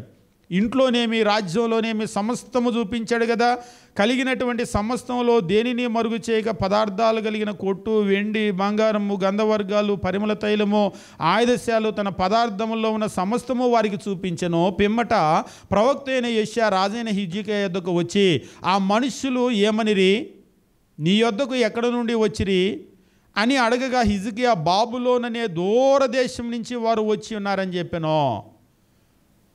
ప్రవక్త వచ్చి ఆ మనుషులు ఏమన్నారు, వాళ్ళు ఎక్కడి నుంచి వచ్చారు అసలు అని అన్నాడు. ఎక్కడి నుంచి అంటే ఏమనుకుంటున్నావు, నా ఖ్యాతి ఎక్కడి దాకా వెళ్ళింది అనుకున్నావు? బాబిలోన్ అనే దూరదేశం నుంచి అక్కడ దాకా వెళ్ళింది నా ఖ్యాతి, అక్కడి నుంచి నన్ను చూడటానికి వచ్చారు అని అన్నాడు. దీనిలో ఆయన అతిశయం కనబడుతుంది చూసారా. హిజ్కియా మంచి రాజే, కానీ ఎంత మంచి రాజు అయినా సరే అప్ అండ్ డౌన్స్ ఉంటాయి, షేడ్స్ ఉంటాయి. మనం కూడా భక్తి పరులమే, భక్తి పరులు అయినా సరే మనలో కూడా షేడ్స్ ఉంటాయి. ఎప్పుడూ భక్తి పరులుగా ఉండం, అతిశయం వస్తుంది, గర్వం వస్తుంది, అప్పుడప్పుడు మనం ఎదుటి వాళ్ళని నొప్పించే మాటలు మాట్లాడుతూ ఉంటాం. కాబట్టి హిజ్కియా అనేటువంటి రాజు కూడా మంచి రాజే. మీరు యూదా రాజుల్లో ఉన్న మంచి రాజుల పేర్లు రాస్తే ఖచ్చితంగా ఈయన పేరు వస్తుంది, భక్తి కలిగినటువంటి రాజు. కానీ ఆయనలో కూడా అతిశయం వచ్చింది. ఎవరు వాళ్ళు, ఎక్కడి నుంచి వచ్చారంటే బాబిలోన్ అనే దూర దేశంలో నుంచి నన్ను చూడటానికి వచ్చారు వాళ్ళు. ఆ మాటలోనే కనబడుతుంది అతిశయం. కాబట్టి నన్ను చూడటానికి వచ్చారు అని చెప్పేసి అన్నప్పుడు అక్కడ చెప్తూ ఉన్నాడు 4వ వచనము, వచ్చి ఉన్నారని చెప్పాను. నీ ఇంట వారు ఏమేమి చూచారని అడగగా, ప్రవక్త అడుగుతున్నాడు, నీ ఇంట్లో వాళ్ళు ఏమేమి చూశారు, ఏమన్నా చూపించేవేంటి అని అడిగాడు. ఏంటి మనం అప్పుడప్పుడు అంటాం సావు కబురు చల్లగా అడగటం అని, ఏమన్నా చూపించారా, ఏమన్నా చూసారా ఏంటి అని అడగటం ఏంటి? అసలు వాళ్ళు చూడండి ఏముంది, అంతా చూపించాం కదా. నీ ఇంట వారు ఏమేమి చూచి ఉన్నారని అడగగా, హిజ్కియా నా పదార్థముల్లో దేనిని మరుగు చేయక నా ఇంట ఉన్న సమస్తము నేను వారికి చూపించి ఉన్నాను అనేను. ఏం చూశారు నీ ఇంట్లో అంటే, నేను అసలు ఏమీ మరుగు చేయలేదు, మొత్తం నా ఘనత అంతా నా ఖ్యాతి అంతా మొత్తం బట్టబయలు చూపించేశాను అని అన్నాడు. 5వ వచనము, అంతటి యెషయా హిజ్కియాతో ఇట్లనెను, యెహోవా సెలవిచ్చే మాట విను, రాబో దినాల్లో ఏమీ మిగలకుండా నీ ఇంట ఉన్న సమస్తము నేటి వరకు నీ పితరులు సమకూర్చి దాచిపెట్టినది అంతా బబులోను పట్టణానికి ఎత్తుకుని పోవుదురని సైన్యములకు అధిపతి అయిన యెహోవా సెలవిచ్చుచున్నాడు. నువ్వు చూపించావు కదా అంతా, ఇదంతా బాబిలోన్కి వెళ్ళిపోతుంది, బబులోను చెర అని అంటాం కదా. సొలొమోను కట్టించినటువంటి మందిరము మొత్తము బంగారంతో కట్టిన మందిరం అంతా కూడా పగలగొట్టి బంగారాన్ని ముక్కలు ముక్కలు చేసి పెద్ద పెద్ద పట్టుకొని వెళ్ళాక ఈడ్చుకొని అక్కడికి వెళ్ళిపోయారు మొత్తం. ఇదంతా ఏంటి కర్మ ఎందుకు వచ్చిందంటే, నా గొప్ప అని ఆయన చూపించాడు. వాళ్ళ కళ్ళు నువ్వు అనుకునేంత మంచి కాదు. రేపు వాళ్ళే ఈ అష్షూరు సామ్రాజ్యం తర్వాత నెక్స్ట్ వాళ్ళే రాబోతున్నారు. నీకు తెలియదేమో, దేవుడికి తెలుసు. ఇప్పుడు అష్షూరు ఎలాగైతే ప్రపంచమంతా దోసేస్తున్నారో నెక్స్ట్ ప్రపంచాన్ని దోచుకోబోయేది వాళ్ళే. వాళ్ళ కంట్లో పట్టడం మంచిది కాదు. కానీ నువ్వంతా చూపించావు కదా, ఏమీ ఉండదు, ఇదంతా వాళ్ళు పట్టుకొని వెళ్తారు. బోనస్ అని అంటాం కదా మనము. ఇంకొకటి కూడా దేవుడు చెప్పాడు, ఆస్తిని సొత్తును పట్టుకొని వెళ్ళటం మాత్రమే కాదు, 7వ వచనము, మరియు నీ గర్భమందు పుట్టిన నీ పుత్ర సంతానము, నీ పుత్ర సంతతి బబులోను రాజు నగరి యందు నపుంసకులుగా చేయటానికి వారు తీసుకొని పోదురు. చూశారు కదా, అందరూ బాగా బలంగా ఉన్నారు, చాలా తెలివిగా ఉన్నారు, చాలా జ్ఞానంగా ఉన్నారు అని అనుకుంటారు కదా. ఇవాళ కూడా భూమి మీద యూదులు అంటే బాగా తెలివిగలిగినటువంటి వాళ్ళు, చాలా తెలివిగలిగినటువంటి వాళ్ళు. ఇప్పుడు వీళ్ళందరినీ కూడా తీసుకొని వెళ్ళిపోయి ఆస్తితో వదిలిపెట్టరు. నీ సంతానంలో పుట్టినటువంటి వాళ్ళని తీసుకొని వెళ్ళి అక్కడ నపుంసకులుగా చేసి వాళ్ళ రాజు కోర్టులో వాడుకుంటారు. దానియేలు గ్రంథం, షడ్రకు మెషకు అబేద్నగో దానియేలు వీళ్ళందరూ నపుంసకుల అధిపతికి అప్పగించారు. అంటే వీళ్ళందరినీ ఏం చేశారు? నపుంసకులుగా చేశారు. నపుంసకులుగా చేయకపోతే నపుంసకుల అధిపతికి అప్పగించరు కదా. కాబట్టి ఇది అంతా కూడా జరగటానికి కలిగిన కారణం ఏమిటంటే ఈ హిజ్కియా చేసిన పనికి మాలిన పని. జనాల కళ్ళు మనం అనుకునేంత మంచి కాదు, జనాల ఆలోచనలు మనం అనుకునేంత మంచి కాదు. దేవుడు దేన్ని ఇచ్చాడో అది అంతవరకు గుట్టుగా ఉంచుకోవటం మంచిది. అంటే ఎవరికి చూపించొద్దంటే నువ్వు చూపించు, నువ్వు షేర్ చేసుకో, నువ్వు మంచి వాళ్ళతో చేసుకో. మంచి వాళ్ళతో చేసుకున్నావు అనుకోండి, నిన్ను చూసి వాళ్ళు సంతోషపడతారు, దేవునికి స్తుతులు చెల్లిస్తారు. అయ్యా మా సహోదరుని బాగా దీవించావు, నువ్వు గొప్పవాడివి, నువ్వు గొప్ప దేవుడివి, వాళ్ళు నీ యందు చాలా భక్తిగా ఉన్నారు, వాళ్ళ భక్తికి నువ్వు బహుమానం ఇచ్చావని దేవుని స్తుతిస్తారు, నిన్ను బట్టి స్తుతిస్తారు, నిన్ను బట్టి సంతోషిస్తారు. మన సహోదరుల్లో ఒకరు గొప్ప వాళ్ళు అయ్యారే అని సంతోషిస్తారు. కానీ ఈవేళ అలాంటి మంచి మనసు కలిగిన వాళ్ళు అసలు లేరని మనం చెప్పటం లేదు, బహు కొద్ది మందే ఉన్నారు. నిజంగా మన లోకంలో చూస్తే కుటుంబాల్లో పుట్టిన తోడబుట్టిన వాళ్ళు, అన్నదమ్ములు అక్క చెల్లెలు అంటారు కదా, వాళ్ళలో ఒకళ్ళు గొప్ప వాళ్ళు అయితే, మంచి వాళ్ళు అయితే, గొప్ప వాళ్ళు మంచి వాళ్ళు కూడా కాదు, వాళ్ళు ఏదైనా వస్తువు కొనుక్కుంటే చూసి ఓర్వలేని వాళ్ళు ఉన్నారు. వాళ్ళ పిల్లలు బాగా చదివి మంచి మార్కులు వస్తే చూసి ఓర్వలేని వాళ్ళు ఉన్నారు. వాళ్ళ పిల్లలకి ఏదైనా ఒక ఉద్యోగం వస్తే చూసి ఓర్వలేని వాళ్ళు ఉన్నారు. ఒకసారి ఒక సహోదరుడు చెప్తున్నారు, ఆయన కూలి పనే చేసుకుంటాడు, పిల్లల్ని ఇంగ్లీష్ మీడియంలో చేర్పించారంట. మరి ఇంగ్లీష్ మీడియం అంటే మీకు తెలుసు కదా, వాళ్ళు టై కట్టుకుంటారు, షూస్ వేసుకుంటారు, వాళ్ళకి బస్సు వచ్చి వాళ్ళని తీసుకొని వెళ్తూ ఉంది. దాన్ని చూసి వాళ్ళు అంత స్కూల్ అవసరమా పిల్లలకి, ఎంత ఫీజులు అంటే, సరే ఎంతెంతో నేను కష్టపడి కట్టుకుంటున్నాను కదా అంటే, వద్దు అంత ఫీజులు అనవసరం రా ఇదే మాట అంట. ఏంటంటే మన పిల్లలందరూ ఈ స్కూళ్ళలో చదువుతున్నారు, వాడొక్కడ పిల్లలు అక్కడ కాన్వెంట్కి వెళ్ళటం ఏంటని ఆయన చెప్తూ ఉంటాడు. ఎంత ఏడుపోనండి, అనవసరం రా, ఎప్పుడు చూడు అనవసరం రా. అంటే ఏంటి, మా పిల్లల్ని కూడా వాళ్ళ పిల్లల్లాగా వాళ్ళతో సమానంగా వేస్తే అప్పుడు వాళ్ళ కళ్ళు చల్లగా ఉంటాయి. అమ్మయ్య, పొరపాటు నేను గనక ఏ సంవత్సరమైనా ఫీజు కట్టలేక గనక మానేస్తే ఫస్ట్ సంతోషపడేది వాళ్ళే. ఎరా చెప్పాంగా అంత అనవసరమని. అంటే మనుషుల యొక్క పరిస్థితులు, పోనీలే వాడు ఏదో కష్టపడి తిని తినక దాచుకొని పిల్లల్ని చదివించుకుంటున్నాడు, రేపు వాళ్ళు గొప్ప వాళ్ళు అవుతారు అనే పరిస్థితి ఏం కాదు.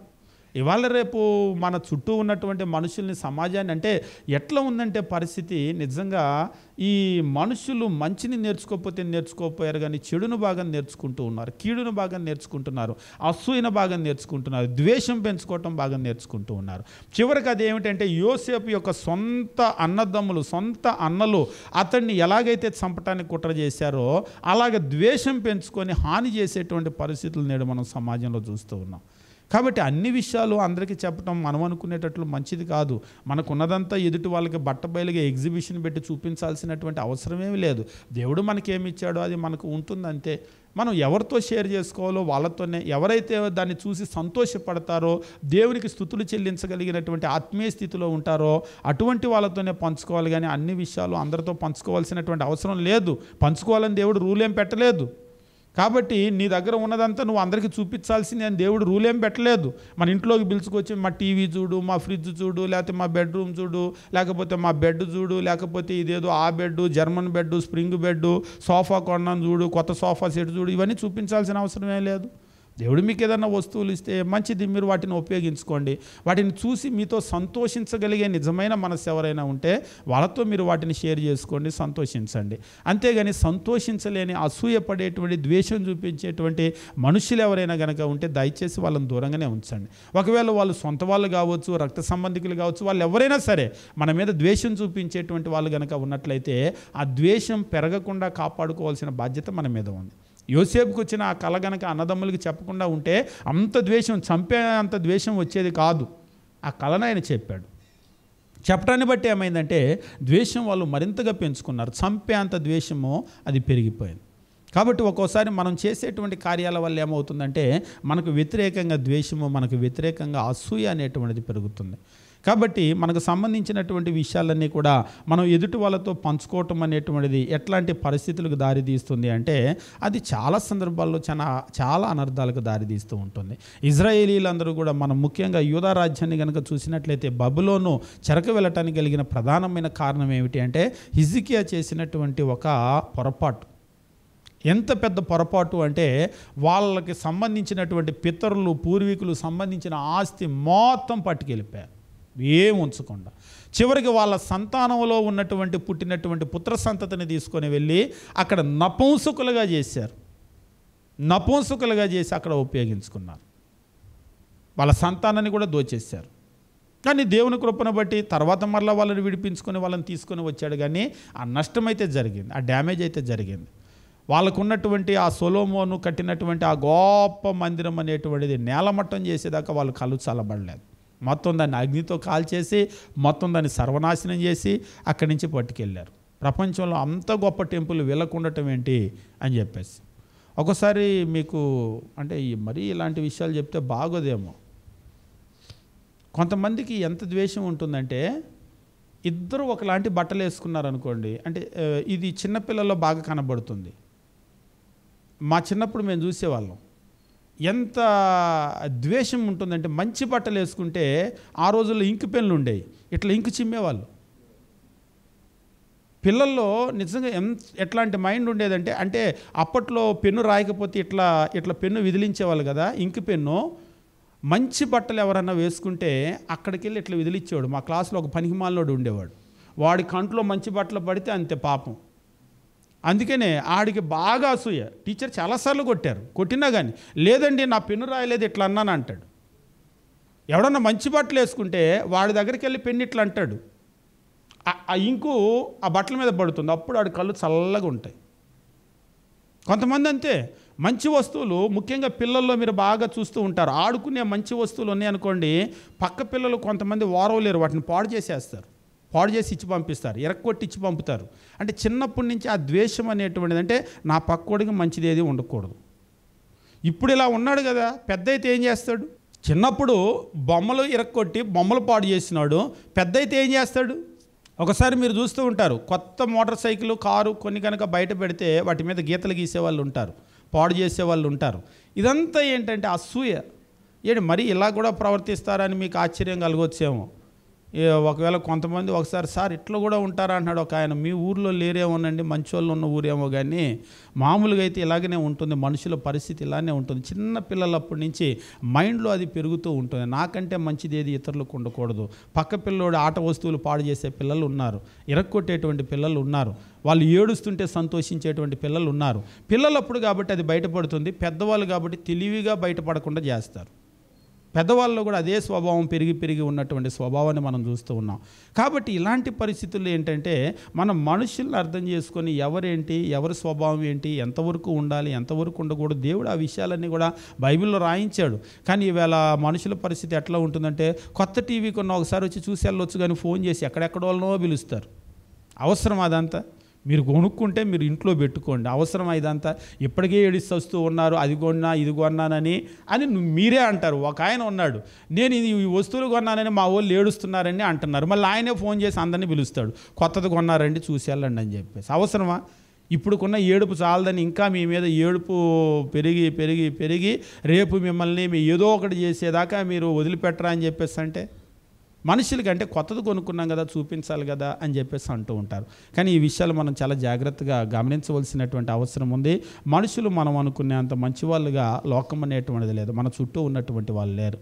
కాబట్టి మనం ఏ విషయాలు గోప్యంగా ఉంచాలో ఆ విషయాలు గోప్యంగా ఉంచాలి, ఏ విషయాలు మనం పంచుకోవాలో ఆ విషయాలు మాత్రమే మనం పంచుకోవాలి.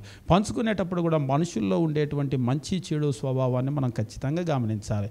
ఎవరైతే మంచి వాళ్ళు ఉన్నారో, దైవికమైనటువంటి మనసు కలిగిన వాళ్ళు ఉన్నారో వాళ్ళతో మనం మనం ఆ విషయాలు పంచుకోవటం వల్ల మనకు మేలు కలుగుతుంది కాబట్టి ఇంకా పంచుకోవాలి. కానీ ఎవరిలో అయితే ఆ దైవికమైన ఆధ్యాత్మికమైనటువంటి మనస్సు ఉండదో అటువంటి వాళ్ళతో చాలా ప్రమాదకరం, తిరిగి కీడు చేసేటువంటి పరిస్థితి ఉంటుంది. యోసేపులాగా సొంత అన్నదమ్ములైనా సరే కీడు చేసేటువంటి ద్వేషాన్ని పెంచుకునే మనస్సు ఉంటుంది. అటువంటి వాళ్ళతో చాలా జాగ్రత్తగా ఎంతవరకు ఉండాలో అంతవరకు ఉంటూ జ్ఞానం కలిగినటువంటి బిడ్డలుగా ఉండాలి.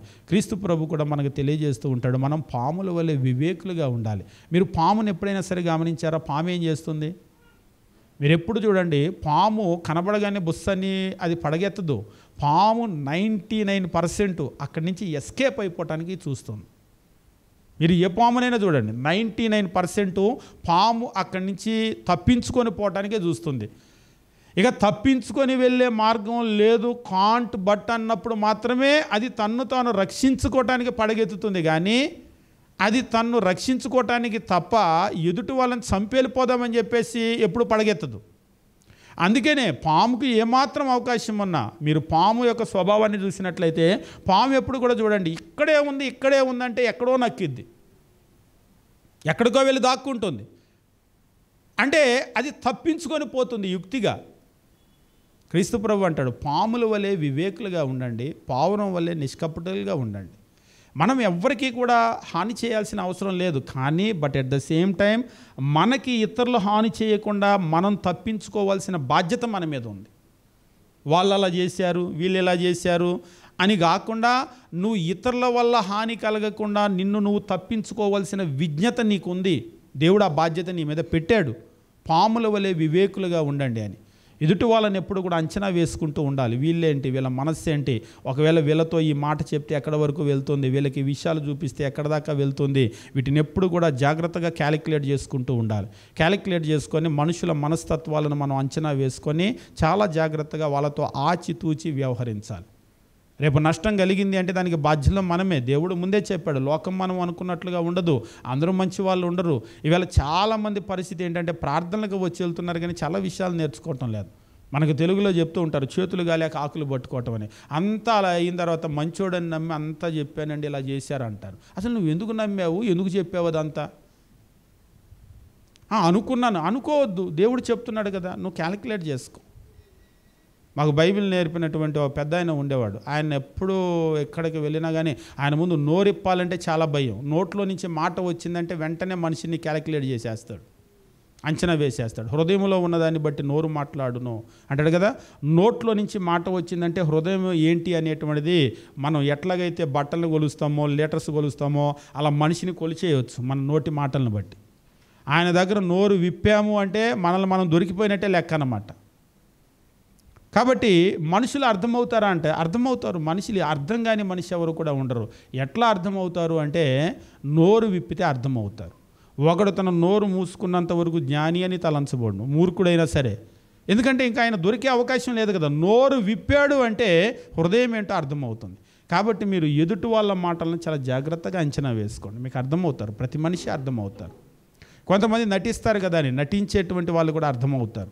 కాబట్టి మీరు మనుషులను జాగ్రత్తగా అంచనా వేసుకొని దాన్ని బట్టి మీరు ఎవరితో ఎంతవరకు ఉండాలో అంతవరకు ఉండండి. ఒకటి మాత్రం గుర్తుపెట్టుకోండి, పాముల్లాగా వివేకులుగా ఉండండి. ఎవరికి హాని చేయొద్దు, మనం ఎవరికి హాని చేయొద్దు. పావురం వల్లే నిష్కపటులుగా ఉండాలి. మనం ఎవరికి హాని చేయొద్దు, కానీ ఎవరు కూడా మనకి హాని చేసేటట్లుగా మిమ్మల్ని మీరు అప్పగించుకోవద్దు. మీకు హాని కలగకుండా చాలా జాగ్రత్తగా నడుచుకోండి. ముఖ్యంగా పిల్లలు కూడా, ఎందుకంటే రాను రాను సమాజంలో చెడు పెరిగిపోతుంది, కీడు పెరిగిపోతుంది. అలాంటి సందర్భంలో చాలా జాగ్రత్తగా మనం నడుచుకోవాలి. మనం నడుచుకోకపోతే పూర్తిగా ఇబ్బంది పడేటువంటి పరిస్థితులు అన్నమాట. కాబట్టి మనం ఎవరికి హాని చేయాల్సిన, కీడు చేయాల్సిన పరిస్థితి లేదు. కానీ అసలు ఇది మనం చేయకూడదు. కానీ అవసరమైనంత వరకు మనం మేలే చేయాలి. కానీ మనకెవరు కీడు చేయకుండా, మనకెవరు హాని చేయకుండా మనల్ని మనం కాపాడుకోవాల్సినటువంటి పరిస్థితి మన మీద ఉంది.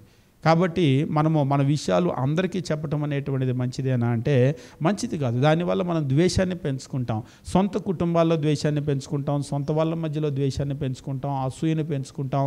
తిరిగి వాళ్ళు మన మీద హాని చేసేటట్లుగా మనమే ప్రేరేపించేటువంటి వాళ్ళం అవుతాం. కాబట్టి కొన్ని విషయాలు గోప్యంగా ఉంచాలంటే ఖచ్చితంగా గోప్యంగా ఉంచాలి. హిజ్కియా మొత్తం బట్టబయలు చేసేసినందువల్ల ఆ తర్వాత దేవుడు వాళ్ళకు అధికారం ఇచ్చిన తర్వాత బాబిలోను వాళ్ళు వచ్చి ఇదంతా దోచుకొని వెళ్ళారు. ఎందుకంటే వాళ్ళ కంట్లో పడింది కదా, వీళ్ళ దగ్గర దగ్గర అంత ఆస్తి ఉంది, అంత సొత్తు ఉందనేది అర్థమైంది కదా. కాబట్టి ఇవాళకి వాళ్ళ దగ్గర అధికారం లేదు కాబట్టి ఏమీ చేయలేదు. కానీ ఆ తర్వాత వాళ్ళకి అధికారం వచ్చినప్పుడు వచ్చి ఇదంతా దోచుకొని వెళ్ళారు. కాబట్టి హిజ్కియా చూపించింది ఏమైందంటే ఆయనకి కీడుగా మారింది. ఆ తర్వాత ఈ సొత్తు అంతా కూడా అక్కడికి వెళ్ళిపోయింది. మొత్తం సొత్తు అంతా కూడా ఖాళీ అయిపోయింది. భారతదేశం కూడా మీరు కనుక గమనించినట్లయితే భారతదేశంలో విపరీతమైనటువంటి సంపద ఉండేది. మీరు చూస్తూ ఉంటారు కదా, విపరీతమైన సంపద. అప్పుడప్పుడు చరిత్రలో చదువుతూ ఉంటాం, శ్రీకృష్ణదేవరాయలు పరిపాలన చేసినప్పుడు వజ్రాలు, వైడూర్యాలు, రత్నాలు రాసులుగా పోసి కుప్పలు అమ్మేవాళ్ళ. నిజం అది. ఎందుకంటే రత్నగర్భం అని చెప్పేసి అంటారు. భారతదేశంలో విపరీతమైన సంపద ఉండేది. ఎప్పుడైతే ప్రపంచ దేశాల నుంచి ఇక్కడికి వచ్చి ఈ సంపదను చూసి వాళ్ళ కళ్ళన్నీ కూడా మిరుముట్లు గొలిపి ఆ తర్వాత ఏదో వర్తకం వ్యాపారం అని వచ్చి మొత్తం దోచేశారు. ఇక చివరికి ఏమైపోయినాయి అంటే రత్నాలు, వజ్రాలు, వైడూర్యాలు పోయి రాళ్ళు మిగిలినాయి. ఇందులో ప్రధానమైన కారణం ఏంటంటే అందరి కళ్ళు మంచి కాదు. మనం అనుకునే విధంగా అందరి ఆలోచన మంచిది కాదు. మనుషులు ఈరోజు మీరు చూడండి, ఇక్కడ ఉండాల్సినటువంటి గొప్ప వజ్రాలన్నీ ప్రపంచంలో ఎక్కడో మ్యూజియంలో ఉన్నాయి. ఎందుకు అక్కడికి వెళ్ళినాయి అంటే వాళ్ళ కళ్ళు ఇక్కడ పడ్డాయి కాబట్టి. ఆ కన్నే పడకపోతే అక్కడికి వెళ్ళేది కాదు. కాబట్టి మనుషుల కళ్ళు మనం అనుకునేటట్లుగా అందరి కళ్ళు మంచివి కాదు. చూసి సంతోషించేటువంటి వాళ్ళు ఉంటారు, దేవునికి స్తుతులు చెప్పేవాళ్ళు ఉంటారు. నీ పొరుగు వాంది ఏది ఆశించొద్దు అన్నాడు. అది వాళ్ళకి దేవుడిచ్చిన సొత్తు వాళ్ళదే, కానీ దాని మీద మనం ఆశపడకూడదు, తప్పు అనుకునే వాళ్ళు ఉంటారు. కానీ ఎదుటోడిదంతా నాదే, దోచేసుకుందాం అనుకునే వాళ్ళు కూడా ఉంటారు. లాగేసుకుందాం, దోచేసుకుందాం అనేవాళ్ళు. అటువంటి వాళ్ళతో జాగ్రత్తగా ఉండాలి. ఇప్పుడు మీకు ఎప్పుడు కూడా పోలీసు శాఖ కానీ లేకపోతే రైల్వేలో వెళ్ళేటప్పుడు చెప్తూ ఉంటారు, మీరు మీ మెడలో కానీ బంగారు ఆభరణాలు కానీ ధరించి ప్రయాణాలు చేయొద్దని. ధరించి ప్రయాణాలు చేస్తే ఏమవుతుంది? గత వారం కూడా చూస్తూ ఉంటే గుంటూరు నుంచి హైదరాబాద్ వెళ్ళే రైళ్లలో విపరీతమైనటువంటి దొంగతనాలు జరుగుతున్నాయి. ఇప్పుడు లాస్ట్ వీక్ చాలా ఎంత విపరీతమైన దొంగతనాలు అంటే ముందే వాళ్ళు వచ్చేసి అక్కడి నుంచి ఆ పిడుగురాళ్ళ దాటిన తర్వాత అదంతా కూడా ఆ పరిస్థితి అంతా కూడా బాగోదు. రైలు అక్కడ చైన్ లాగేస్తున్నారంట, సిగ్నల్ ట్యాంపరింగ్ చేసేస్తున్నారంట, ట్రైన్ ఆపేసి బంగారం అంతా దోచుకొని వెళ్ళిపోతున్నారట. ఎట్లా బంగారం దోచుకొని వెళ్తున్నారంటే ముందే వాళ్ళ మనుషులు మన పక్కన ప్రయాణికుల్లాగా ఎక్కి మన పక్కన కూర్చుంటారు. ఎవరి మెడలో బంగారం ఉంది, ఎవరు సూట్ కేసులు ఎక్కడ పెడుతున్నారు, ఏ సూట్ కేసులో విలువైనవి ఉన్నాయని మొత్తం వాళ్ళు చూసుకుంటూ ఉంటారు. వాళ్ళ కంట్లో పడింది అనుకోండి, అప్పుడు వాళ్ళకి మెసేజ్లు పెడుతూ ఉంటారు. ఆ ట్రైన్ లాగానే ఎవరెవరు దోచుకోవాలి. ఆ కంట్లో పడకపోతే ఏం చేయరు. కంట్లో పడటం ప్రమాదకరం అంటే కంట్లో పడటం ప్రమాదకరం. కానీ మన భారతదేశంలో ఎట్లా ఉంటుందంటే మీరు ఒక్కసారి నార్త్ ఇండియా వెళ్ళండి, మనకులాగా ఉండరు. మనకి ఉన్న బంగారం అంతా ఒంటి మీద వేసి మోసుకొని వెళ్తూ ఉంటారు ఫంక్షన్లకు వెళ్ళేటప్పుడు. అవసరం అరకిలో బంగారం వేసుకొని మోసుకొని వెళ్ళటం అంటే ఇదంతా చూపించాలిగా వచ్చే వాళ్ళకి. కానీ మీరు నార్త్ ఇండియా వెళ్ళండి ఒకసారి. మేము చదువుకునే రోజుల్లో మా కాలేజీలో బీహార్ వాళ్ళు ఉండేవాళ్ళు, మా బైబిల్ కాలేజీలో. ఎట్లా ఉండేవాళ్ళు అంటే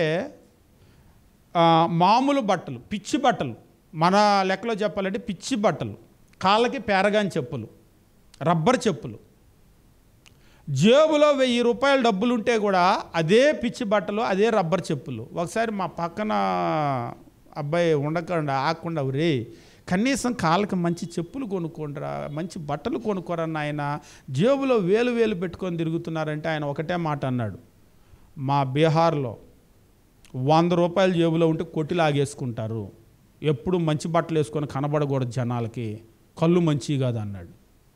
అరే ఇది సౌత్ ఇండియా, ఇక్కడ ఎవరు లాక్కోడరా బాబు మీ డబ్బులు అంటే వాళ్ళు అదే ఆలోచనలో ఉంటారు. ఎట్లా ఉంటారంటే వాళ్ళు బయట బజార్లోకి వెళ్ళేటప్పుడు కూడా అట్లా వెళ్తారు. 4 అడుగులు వేస్తాడు, ఇట్లా చూస్తాడు అటు ఇటు, నన్ను ఫాలో అవుతున్నాడు ఎవడన్నా అని. మళ్ళీ 4 అడుగులు వేస్తాడు, సందు తిరిగేటప్పుడు మళ్ళీ ఇలాగా అటు ఇటు చూస్తాడు. ఫస్ట్లో మాకు అర్థమయ్యేది కాదు, ఏంటి ఇంక వెనకాల ఎవరన్నా రావాలా అని చెప్పేసి ఒకసారి అడిగాం, ఏంటి వెనక్కి చూసుకుంటూ వెళ్తున్నావు, మీ వాళ్ళు ఎవరన్నా రావాలా అని. కాదు, నన్ను ఫాలో అవుతున్నారేమో అని చూస్తున్నా అంటున్నాడు. అరే నిన్నెందుకురా ఫాలో అవుతారంటే జేబులో 1000 రూపాయలు ఉన్నాయి అంటున్నాడు. అంటే వాళ్ళకి ఆ ఇన్సెక్యూరిటీ అనేటువంటిది వాళ్ళకి అది మైండ్లో రిజిస్టర్ అయిపోయింది. ఒకవేళ మీరు 1 కోటి రూపాయలు డబ్బులు పట్టుకొని వెళ్తున్నారు అనుకోండి, అప్పుడేం చేస్తారు మీరు? 1 కోటి రూపాయల బ్యాగ్ మీ చేతిలో పట్టుకొని వెళ్తున్నారు, అప్పుడు వెనక్కి తిరిగి చూడమా? జాగ్రత్తగా చూసుకుంటాం కదా. ఎందుకంటే ఇక్కడ మనకు 1000 రూపాయలు పెద్ద డబ్బులు కాదు, 1000 రూపాయలకి ఏం జరగదు, కానీ 1 కోటి రూపాయలే జరిగింది కదా. అక్కడ 1000 కూడా జరిగింది. ఎందుకంటే జనాల కళ్ళు మనం అనుకునేటట్టుగా మంచి కాదు. ఎదుటి వాళ్ళది కూడా నాదే దోచేసుకుందాం, లాగేసుకుందాం అనుకునేటువంటి వాళ్ళు ఉన్నారు. అలా లేదనుకోండి పరిస్థితి మీరు ప్రశాంతంగా ఉండొచ్చు. కానీ ప్రస్తుతం ఉన్నటువంటి లోకంలో పరిస్థితి ఏంటంటే అందరి కళ్ళు మంచి కాదు, అందరి ఆలోచనలు మంచిది కాదు, మనుషులంతా కూడా మంచి స్వభావం కలిగినటువంటి వాళ్ళు కాదు. కాబట్టి మనం ఏంటంటే పాముల్లాగా వివేకులుగా ఉండవలసినటువంటి అవసరం ఉంది. లేకపోతే మనకి కీడు జరిగేటువంటి, హాని జరిగేటువంటి వాటికి మనమే ద్వారాలు తెరిచినటువంటి వాళ్ళం అవుతాం. ఏది ఎవరితో మాట్లాడాలో అది వాళ్ళతో మాట్లాడాలి, ఏది ఎవరికి చూపించాలో అది వాళ్ళకే చూపించాలి, ఏది మాట్లాడకూడదు అది మాట్లాడకూడదు, ఏది చూపించకూడదు అది చూపించకూడదు. ఎవరితో ఎంతవరకు ఉండాలో వాళ్ళతో అంతవరకు ఉండటం మనం నేర్చుకోవాలి. అప్పుడే మనం దీవించబడతాం. అలా కాకుండా మనం అందరూ మంచి వాళ్ళే, అందరూ మన వాళ్ళే, ఎవరితో ఏం మాట్లాడినా ఎవరికి ఏం చూపించినా ఏం ప్రమాదం కలగదు అని కనుక అనుకున్నట్లయితే మనం పూర్తిగా పొరపాటు పడేటువంటి వాళ్ళం అవుతాము. ఎలాగైతే యూదులందరూ కూడా బబులోను చెరకు వెళ్ళిపోయారో, యూదుల ఆస్తి అంతా కూడా బబులోనికి వెళ్ళిపోయిందో మొత్తం పోయేటువంటి పరిస్థితి ఉంటుంది. కాబట్టి మనం మాట్లాడేటువంటిది, మనము ప్రవర్తించేటువంటి మన ప్రవర్తన, వీటి విషయంలో చాలా జాగ్రత్త కలిగి ఉండటానికి మనం నేర్చుకుందాం. దేవుడు మనల్ని, మన కుటుంబాలను దీవించును గాక.